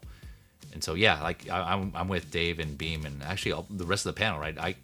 I personally don't put myself above watching animated movies. And I already go to the movies by myself as is, because it's like I enjoy the movies, and I've done the same for animated movies. I think I went to go watch what was I went to go watch some movie recently, but any like Disney Pixar movies, if I'm interested in watching it, I'll go watch it. Yeah, there's just like a lot of good stuff out there, right? So I just it's just a shame to miss out on it, just because there's a Stigma there. So all that to say, if you enjoy this, embrace it. If you're a big fan of K-pop Demon Hunters, then yeah, just embrace it. Just don't be afraid of being shamed. I'm sure there's some bullies, quote unquote, out there who would shame some people, but just ignore the trolls, right? This is something you love and you enjoy it, right? At least here, feel free to express how much you're looking forward to these figures, how much you love the movie or the show, or any show in animation. Because like I said, I thought it was really good. I'm glad I saw it because it was really well done, and the music, of course, is popping. This music is really, really good. A good example. A good example of a cartoon that objectively looks like it's for kids, but it's really, really, really well made and good story and all that is friggin' Rebels, man. Like I didn't watch Rebels for a long time because I saw the animation. I'm like, oh, it kind of looks like it's a kid show, so I didn't really pay much attention to it. And then I watched it, and that taught me the error of my ways right there. Like that's a fantastic series. If you have not watched Star Wars Rebels, they got some really good storytelling in there. It's some really good shit. Yep. Yeah, and Bad Batch too. What was that, Beam? So that they do, yes. I was agreeing with Dave. Yep, same for Bad Batch. Man, that was... I'm going to discuss this on Feezy's Media. Like, I'm going to do a stream on the Bad Batch. I saw that. Holy shit, yeah. It was like... I know you guys were all telling me, and I was behind on watching that, but finally saw it, and damn, there's some good storytelling in the Bad Batch. Right? Some of them, like, got me, like, right here. And that's, again, that's from an animation. I was like, holy shit. I think there was a scene in this movie, too, in K-pop that had me, too, like that. Like, got me, like, emotional. And, like, there's, like... a scene where the main girl here, she's battling, hiding a secret and trying to hiding something from her friends, and she's like torn between what to do. I don't want to spoil anything if you haven't seen it, but yeah, I think that what they did here is really, really well done, and it's just kind of look at it higher about relating to something in your personal life, your actual life, like if you had a relatable moment to this character. So yeah, man, there's some good stuff out there. Yeah, I experience it. I would just encourage you all to experience that. Kind of get past the animation part of it, because don't let that scare you away, basically. Yeah. So this show is 100% CGI or computer generated somehow, right? Yes. AI generated. Pretty sure, yeah. So yeah, there's no live action. Almost all other superhero movies are probably 60 to 70% CGI for the most part. I mean, they're not just 100% because they have some live action things that they want to use, but I mean, what's the difference? Like you're splitting hairs. You think something has a good story, watch it. Who cares if it's drawn with a computer or drawn with bright colors or not? The five main colors. Like who cares if they do it? Like I still watch it once I get a chance to. Once I hear good things about it, and if I hear bad things, then I won't watch it. There's so many good things to watch, so many good figures to buy. I'm gonna go crazy. Yeah. No, I'm with you, man. Yeah, that's another reason why I was intrigued to watch this, because it just got so many good reviews and people were just talking about it. I mean, yeah, of course, there's like a lot of kids who enjoy it, but I mean, I still didn't let that like lead me astray. Like I was still intrigued just because I mean, the adults were saying how good it was too. Like, oh shit, okay, give it a chance, and yeah, I enjoyed it. That is a good point, though. See. If you don't want figures, maybe don't watch it. Oh yeah, yeah. If you want to save maybe yourself, wait till the figures sell out before you watch something. Maybe that's a good idea. Let's see here. Yeah, SpongeBob movie. Yeah. Oh, I went to go see that with my son. He wanted to go see that. So yeah, I mean SpongeBob movie. And I'm not gonna lie. I've went back and I've watched some SpongeBob episodes on my own just because there's some pretty clever writing in that one, and I mean, yeah, a lot of it's slapsticky, but there's some stuff that was actually pretty funny. There's a show that I watched that I actually really enjoy. It's called Sarah and Duck. My kids had gotten into it, but when I started watching, I'm like, wow, this is actually pretty. Some of the stuff in there is pretty funny. Yeah, so it's just like a lot of stuff out there that's just like cleverly written, and like a lot of people would miss out on, if not otherwise. So, yeah, it's a lot of stuff out there. Yeah, Clint Martin. Okay, yeah, this is an exception. Hentai is definitely not for kids. Nope. Yeah, not for kids. Yeah, Oh, That's a Trimble whole here? other. Where's Trimble at? yeah. Where's Trimble? I think. Yeah, Trimble where has he was been? actually- was- I think he's probably Busy. been busy. That's Yeah. where they know. Yeah. See, this is what I'm talking about here. Holger Work Brunken. stuff. If I'm hopefully I'm pronouncing that right. I'm 16. I love these K-pop figures. There we go. Good on you, man. Like Yeah, see? that's the shit I'm talking about right there. Here we go. Gotta give you praise, man. Because yeah, I mean, if you love it, you love it. It's just like I agree, it's Yeah. not gonna be for everybody, and if that's the case, you tried it and it's not for you, then that's all fair. It's all good. I definitely understand that. But yeah, shout out to you, man. And I think all I have to say, just more people shouldn't be ashamed of liking this stuff because it's a good Yeah. it's a I good don't- movie. These figures look great, except for the head sculpts, like for the other figures. Like I'm saying, that I do agree. I The personally accuracy think is they can important. fix that. Yeah. Yeah. So I'm not getting these personally, but they will pop on the shelf. But yeah, so you were gonna say X-Men? Well, I don't. For having not seen the movie, I don't see a whole lot of difference in liking these figures just by virtue of the figure from like stuff like the Enderverse lines, right? Like those are just all, those are just all things that are made up for the sake of being a figure. There's no IP attached to that. And their art, they're great. People buy them because they look good and they like them. And there's nothing wrong with doing that here with something like this too. Like if it's something that speaks to you, it speaks to you. It's all art. It's all a form of art. Yeah. And these with the bright colors and everything, they look fantastic. Yeah, and it's based on like the animation, right? That's what it's supposed to be, which is an artistic like movie, right? I mean, it was drawn or CG, however they did it, but so they're gonna look comparable. Like we want to be them as accurate to that as possible, pulling from an animated to like a live action figure.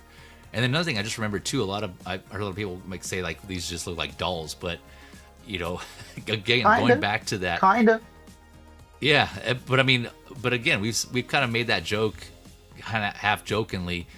I forget who it was. Like, well, how do we feel about calling them dolls? Which I don't care. But I mean, if you look at the Black Widow, with the artist in Black Widow, I mean, I think some people would label that a doll, and I wouldn't say they're wrong, right? I mean, people style and combing her hair and dressing it, and yeah, it's based on a live action person, but still, I personally wouldn't like that. Could be considered a doll, right? So they're just different looks aesthetically, but yeah, I think they still fall in the same category. So Look at my doll. Yeah, look at X-Men's doll. Hey, here. look here, everybody. Listen to me right now. You know what I call this? I call this a fucking doll. Guess what? It's still the same shit, y'all. Yeah, still the same shit. Action, yep. It's a fucking Still doll. Deadpool. It's an action figure. Doesn't fucking matter, dude. Does not fucking matter. I am still every bit the same man that I was yesterday.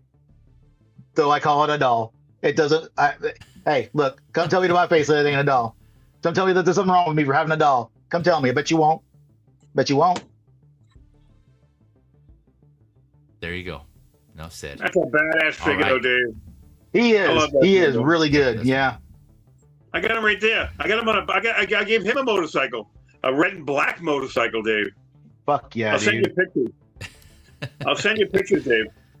There you go. And add them to the group. And yeah, I kind of want a dollhouse, honestly. John, that like a 6-scale dollhouse. Yeah. Oh, Something to make a big ass diorama with. That'd be huge, though. That'd be huge. Johnny Chronicles here. Okay, so you all made your point. Okay, got it. Note taken, JC. That being said, is anyone in the panel gonna buy these figures? All right. So yeah, this is kind of what I was going back to. Is like, if you've, I enjoyed the movie. I like I said, the music, but these aren't figures that I need representation of. Just because like I don't. These figures aren't. As long as I agree they do look good and they'll pop, but it's not something that I need representation of that movie. And I've said that about like Back to the Future, for example. I enjoyed the movies, love the movies, but I personally don't need figures from that movie, and I haven't gotten any Back to the Future figures, so that falls in that category. But I don't know. And anyone else in the panel? I think anyone else getting these? I think you said you were all passing on these, all right? Yeah, no, I'm glad he asked that question because, like, me, if I had the space and the money to just do whatever, I'd buy them. I think they look cool.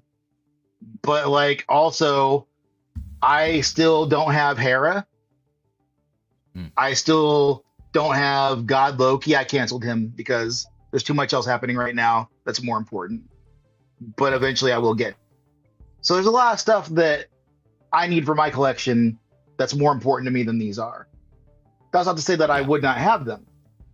It's just, you know, they don't selective. Yep. They don't rank where a Loki ranks for me, or where a Hera or a Sabine, which I still need also. So I'm kind of building my way towards the stuff that I need to have for my collection as I envision it. These don't really fit into that vision, but they look pretty fucking cool. I wouldn't be mad at having them. Yeah. Anyone else got any thoughts on that aspect of getting these, or versus not, or any thoughts or interest? Nope. I haven't seen the movie. Right. Gotcha. No, that's fair. And people said the same thing about Jinx, right? And that they haven't seen the show, so they passed on the figure. Great figure though, but yeah. So that one on the other hand, that one I did love. I love the character design of Jinx. Awesome figure. So I'm definitely getting that one. Like I said, I got Vi also.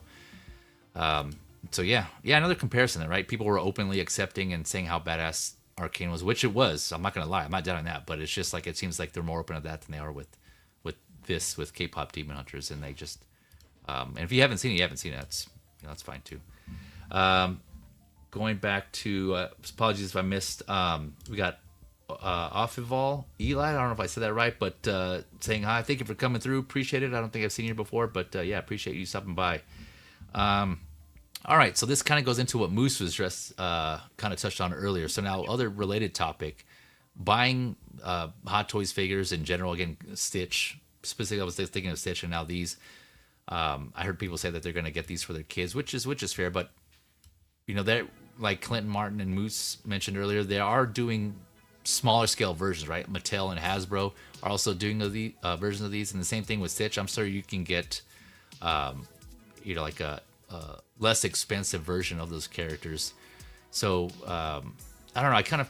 It's kind of interesting how, you know, parents, and again, it's to each their own, right? If you want to buy your kids these, and that I definitely understand. It's up to obviously the choice of the kids and the parents. But out of the argument that these would sell well if you bought them for your kids, I don't know if that would hold, because you have less expensive options. Again, like Hasbro, Mattel. Offerings for those, and so I don't think, although there will be some who will do that, I don't think they'll sell too many in that instance. I don't know. What are you guys' thoughts on that?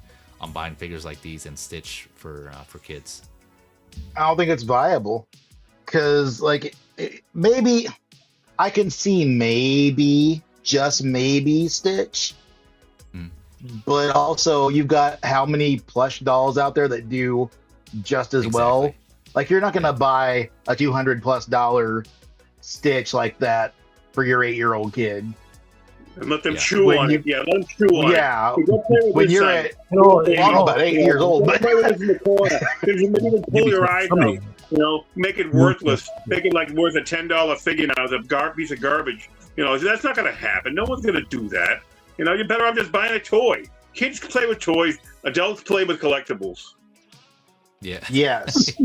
Which is why it's weird, because, right, like, and you do have some people like Adam, for instance. His daughter is 18 now, and they kind of share in the collecting passion, right? So that's a different thing. Like, he's getting Rumi for his daughter, and that's a whole different situation. But if you've got like a 10-year-old who likes the show, no matter how old, but he's embarrassed to say, "I want to get that figure. I'm going to get my daughter. Get it for my daughter." Yeah. Like, well, no matter how old your child gets, you're still going to refer to it as your kid. So it all depends on the child's age. Like, you're typically not buying Hot Toys for a 4-year-old. You know what I mean? Yeah. You're buying Hot Toys for your responsible child, that they can freaking either choose what they want to do with it later on down the road. That's those people like Adam, who are more responsible. You know, you're not playing Mr. Mom or anything like that. Buy it for their child, because they know how to deal with a collectible. Yeah, I agree. That's where I was going with too, right? Years ago? The what?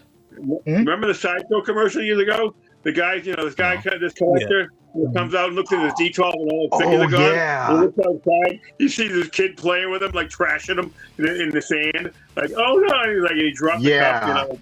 I've seen that, and I can't watch that My I can't watch that ever 9-year-old again. knows to be careful with these collectibles when he comes in here. He asks to see them every once in a while, and I'll let him look at them as long as he's ain't got shit on his hands. Yeah, but chocolate or Cheeto fingers. Yeah, but he knows to be responsible and be gentle with him if he's ever in here. Not to be too rough on them. Right, you be careful. Yeah, you taught him well. You got to lay the ground rules down. Yeah, no, I agree. That's where I was going with too. Yeah, I mean, like it obviously depends on the age, right? If they're like kind of like my kids are elementary school age, and so yeah, I wouldn't buy these for them. But even if I did, like they would know the difference, right? Like they wouldn't know what a Hot Toys is unless I told them the quality, well, quote unquote, of it versus something else. As long as they have, all they see is like for Stitch example, they just see Stitch, so it doesn't matter who it's coming from. They just like have a Stitch toy, and so going like the cheaper version that you can get at Walmart or Target would be good enough for them. And then like Moose was saying, I mean the way they play with it, they're probably gonna be playing with it rough anyways, and so it just wouldn't be. I mean, again, some people who still don't care and they would buy this anyways, but I know like if they play rough with it, how long would that actually last? And so no, I get that. I see that part of it. Also, like appreciation, like you guys are like Moose was just, or sorry, like Beam was just touching on, like I mean for older kids, and like we have Adam in the chat. Thank you for coming through, Adam 12 in the house. Hey. Friend of the channel here says I'm buying them for my kid, but she's 18. Yeah, exactly. I would not have bought these two for her when she was 8 unless I kept it in the case until she was older. Yeah, no, that's another alternative too, right? If you hold on to it and until they're ready to, like you feel like they're ready to be able to handle these figures. But it's just something I was just kind of thinking about too. I have Grogu, for instance. I bought my Grogu from, I think it was from Walmart, and you squeeze his hand and he actually has like sounds. He does sounds from the show. But I know Hot Toys had their own version that doesn't do sounds, but it does come with it kind of articulates, like I think in the eyes or the ears or something like that. I can't remember what it was, but it was like 1-to-1. But yeah, no, I was good with just that the other version of Grogu, because it kind of gets the job done. But again, it just goes at preferences. I mean, if you have the money to spend also, and you're like, you know what, I'm just gonna splurge on my kid. I definitely understand that. I mean, I'm not gonna say not to do that. Obviously, you do what you do. It's your money. But there are alternatives out there, right? We were talking about for KPop Demon Hunters, the Hasbro and which Clint mentioned earlier. I think I saw the Hasbro ones, and those actually look pretty good. So if my kids wanted these figures, I would opt to that one, because I was like, damn, I would think those were pretty good as well. I didn't get too good of a look on those, but yeah, I don't know. Anyone else got any more thoughts to add on that topic in general? Yeah, kids ain't gonna care about this so much. This is definitely for your more mature aged collectors. This is for an adult collector. This isn't for like a child, unless like maybe like like you're in your mid-teens, and at that point, okay, sure, this is debatable, right? But then you're probably not worried about a $300 figure, especially when you've got, like whoever it was saying, $150, you can buy all three of them in the same scale, basically. Oh yeah, Moose. And why wouldn't you do that? Because they're so accessible. You can go to Walmart right now and pick that up. That's exactly, yeah. Yeah. Then again, we go back to that Chatterback Chopper, right? That was one of the reasons why I bought that. Like, it's animatronic, it moves, it makes noises. Where that was like what I think when I bought it was $40. But the Hot Toys one is like $200, and so I saved like myself $200. And I know we already went through the differences in that, and I know Beam ended up getting that as well, the Chatterback Chopper in blue. But yeah, less expensive on that if you want to go that route. But I mean, if you're looking more for accuracy, I know Dave, you kind of more want like scale accuracy, and it just didn't sit right with you getting the Chatterback Chopper. So I understand that, but paint apps and all that, yeah. Yeah, and so the paint apps. Yeah, you're right. There he is. Yeah, see. I do kind of want that still too, though. He's fun, man. He's just like hearing him and yeah. That's so fun. Yeah, I love that. I have that on my work desk. Yeah. Let's see here. We got Just McFly here. Going back, Teddy Ruxpin could talk and had a tape in the back. They could have hooked this up for the 2026. Yeah, man, I had one of those Teddy Ruxpin. Man, that's taking me back. I had a. Do you think that would work for kids today with everything else that they have with the iPad kids and all that stuff? Do you think something like a Teddy Ruxpin where you put a tape in it and tells you a story, do they have the attention span for that nowadays? It wouldn't be a tape. It would be like probably hook up a USB and like upload some story to it. But I think they would because of the novelty, right? And again, it kind of depends on the age. I think if it actually moved and it was animatronic in his mouth like Teddy Ruxpin did, and the eyes blinked, I think kids would enjoy that, right? Like it's maybe he needs like a touch screen or something on his belly. Like the 5 to 8 group might enjoy that. Yeah, I think that would definitely 5 to 10. But yeah, that's a good question. Yeah, I don't know why they haven't tried that because of course you have like your Tickle Me Elmos and whatever like similar type of like other plushes that make noises. But yeah, I think a Teddy Ruxpin would do well. I don't know. I could be wrong, but just because it is different, right? It's like something not a tablet or a mobile device. Because he had a storybook too, right? Yeah. I think he came with the storybook. Yeah. And different tapes. Yeah, I wanted one. I never had it, but I wanted it. Same. Yeah, it was cool. Yeah, I enjoyed it. It got at times it was creepy, but it was still fun. It was a fun thing to have. Just McFly's adding. I used to put. Instead. You need what? So I ended up getting a 2XL instead. It was a cheaper, like a robot version, just like a little robot that would. Oh, yeah, I see. I think I remember that. Yeah. Just McFly saying I used to put red tapes on Teddy, had him flying and singing back there. Oh, that's cute. That's awesome. Yeah, red tapes. Teddy Ruxpin. Yeah, a red tape. Oh, rap tapes. Sorry. Rap tapes. Yeah. Oh, rap tapes. Yeah. Rap tapes. Yeah, Teddy Ruxpin. Fuck the police. Yeah. NWA blasting from Teddy Ruxpin. That's funny. Oh man, yeah. How about a Cabbage Patch Kids? I don't know. I think I had one.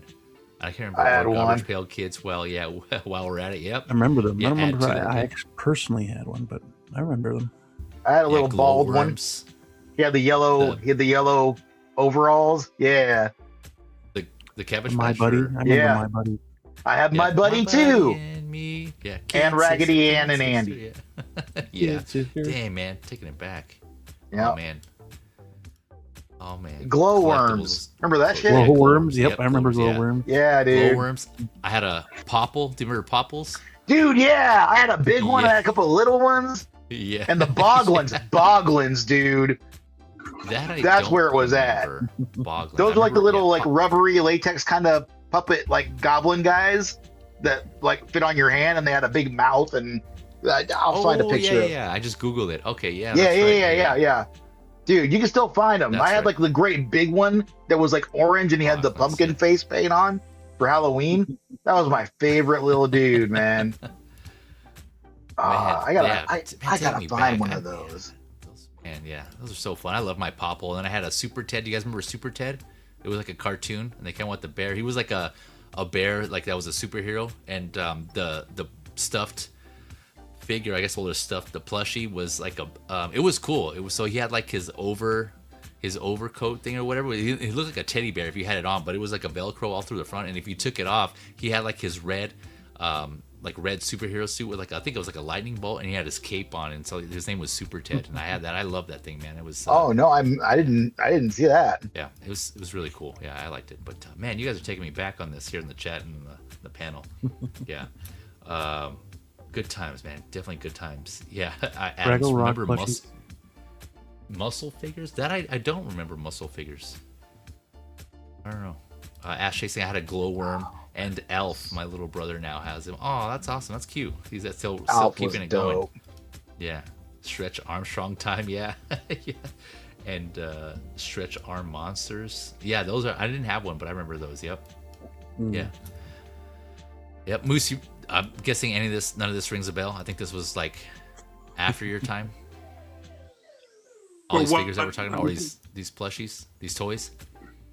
Well, toys, I mean, probably way after my time. It's been like, I had toys in 1960, Captain Action, G.I. Joe, when they were 12 inches tall. Oh yeah. So, well, that was it. So, ladies and gentlemen, man, we got through. I love toys, just as much as the next guy. I can't. Yeah, he's saying, do you mean Teddy Ruxpin? No, I do remember Teddy Ruxpin. I had one of those earlier, and that's what I was talking about earlier. But no, this was, if you Google Super Ted, you'll see what I'm talking about. It was like a stuffed, like, bear superhero where he had like this like his bear suit basically that made him look like a stuffed bear, like a anthropomorphic bear. But then you can remove the outer, like the fur part, and he had like a superhero suit underneath. And it was based on the cartoon. I'm pretty sure it was a cartoon. But yeah, that's what I was talking about. But yeah, man, fellas, I just, something I was thinking about, and I kind of noticed, referring back to the topics that I brought up, the whole like cartoon being labeled as for kids, and then buying these, like, for kids, like just toys in general, like these being specifically for kids. So I just thought those were interesting, and but thanks for indulging in that conversation and sharing your thoughts on that. So but yeah, we got through it. Good amount of figures, just about under 3 hours. So I would call that a win in my book. I was kind of worried it was going to go on longer, but yeah, no. And Moose, man, you stayed here through the whole thing. I was surprised. I thought you were going to be passed out by now. I remember the first figure we were talking about, because I was like, oh Jinx? My god, look at that. Yeah, I was like, my eyes are like watery and everything like that, and so. Get your second I'm good now. Okay. Nice. Yeah, Ash, it was Super Ted. Yeah, that's what it was. Super Ted. Yeah, I think Ted was his name, right? And he was like a superhero, super bear hero. But I will have the links to my panelists' socials in the description, of course. The friends of the channel, well, SB is friend of the channel, so you can catch his YouTube channel there. But I'll put under other related links to their social, their IGs, and or their Facebook stuff. Like I mentioned for Moose there. But aside from that, anything anyone wants to plug here before we jump off? Plug or shout out? 16 Musketeers on Facebook. Moose Stream on YouTube. Hopefully I'm gonna get some figures up tomorrow morning. Hope maybe about, I don't know, people want later or earlier. I think at 11 o'clock is a good time. I mean, people are going to work on Mondays anyway. I'll be streaming to myself probably tomorrow morning anyways. Because but if I can, but I do it at 11 o'clock in the U.S. I mean, on Eastern time. Yeah. That's 8 o'clock, and the worst case scenario is 8 o'clock in California. Never mind Hawaii. And so. Oh yeah. Yeah. And you guys are all going to work at 8 o'clock in the morning. Who's going to be up watching streams? I mean, I know some people do on BC. BC does streams at 8 a.m. Eastern time. And like, what are people getting? Interacting with them at 4 or 5 a.m. Like, you're desperate to get some, get a comment in. But I don't know. I'll listen. Before work. What's that, Beam? You said you're working 9 to 5. I said if you're working 9 to 5, then it's an hour before work. Oh yeah, so. Yeah. Now I know. I think I might tune in and just have it. There's also commutes and everything like that. I mean, I leave my house. I would leave my house anyways. I start at 9. Okay. And, sometimes they let me go in early, so I leave my house no later than 6 if I can.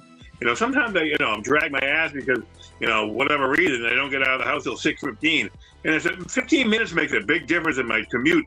It just like kills you, if you get late getting out of the house, I mean, and that's just in the morning, 6 a.m. in the morning where I'm going, and so, it's craziness. So, but even if I didn't want to go in early, I still try to go in early just because I want to. I don't want to fight and do a 2-hour commute. If I left at 7 o'clock every day for a 9-hour start time, I would be in traffic for that whole 2 hours. Yeah, you get traffic. I hear you. Yeah, an hour and a half, an hour and 45 minutes to go to. I used to start at 10, and sometimes I wouldn't leave till 8. Like, okay, so I leave at 8, and I get to work till 9:30 or something like that. That's crazy. Oh yeah, Yeah, man. When I go in the office, same for me. I leave early to beat traffic, and then also try to get some good parking. Where I work, yeah, the parking gets crazy if I go in too long. But there you go. You got Johnny Chronicle says, I'll be there for you, Moose. And I was going to say, I'll tune in. I may have you in the background. I don't know if I'll be able to engage in the chat, though. But if I'm able to, Moose, I will, I'll be there. I'll watch it along. So, yeah, like I said, I'll put the link in the description below to Moose's channel. And if you're interested on that extreme unboxing. I haven't set up a link. I haven't set up the thing. I'm trying to get my YouTube working on my laptop so I can do it that way. But it's just as well because I can't bring it to the other room. I don't have a camera that I can use it in the other room. Where I have my table set up. To like I've been doing my streams. In the other room, and next to my muscle rack with my VVS back computer. I'm going to say I'm going to get going, guys, because I am wicked tired right now. Yeah, you're done. Now you're done. Okay. Well, thanks again, Moose. I might just trail off and go to sleep. Okay. Yeah, no worries. All right. Well, have a good night, Moose. But thanks for coming through, man. Appreciate you. Thank you for letting me participate and rant, and tangent. Yeah. Bye, guys. Yeah. Thanks, All right. See ya. Bye, later, Moose. Later. All right. Anyone else got anything they want to plug or shout out? Hit that like button for Feezy. Hit that like button. Yep. Hashtag Feezy's20 or we riot. Like this shit. Yeah.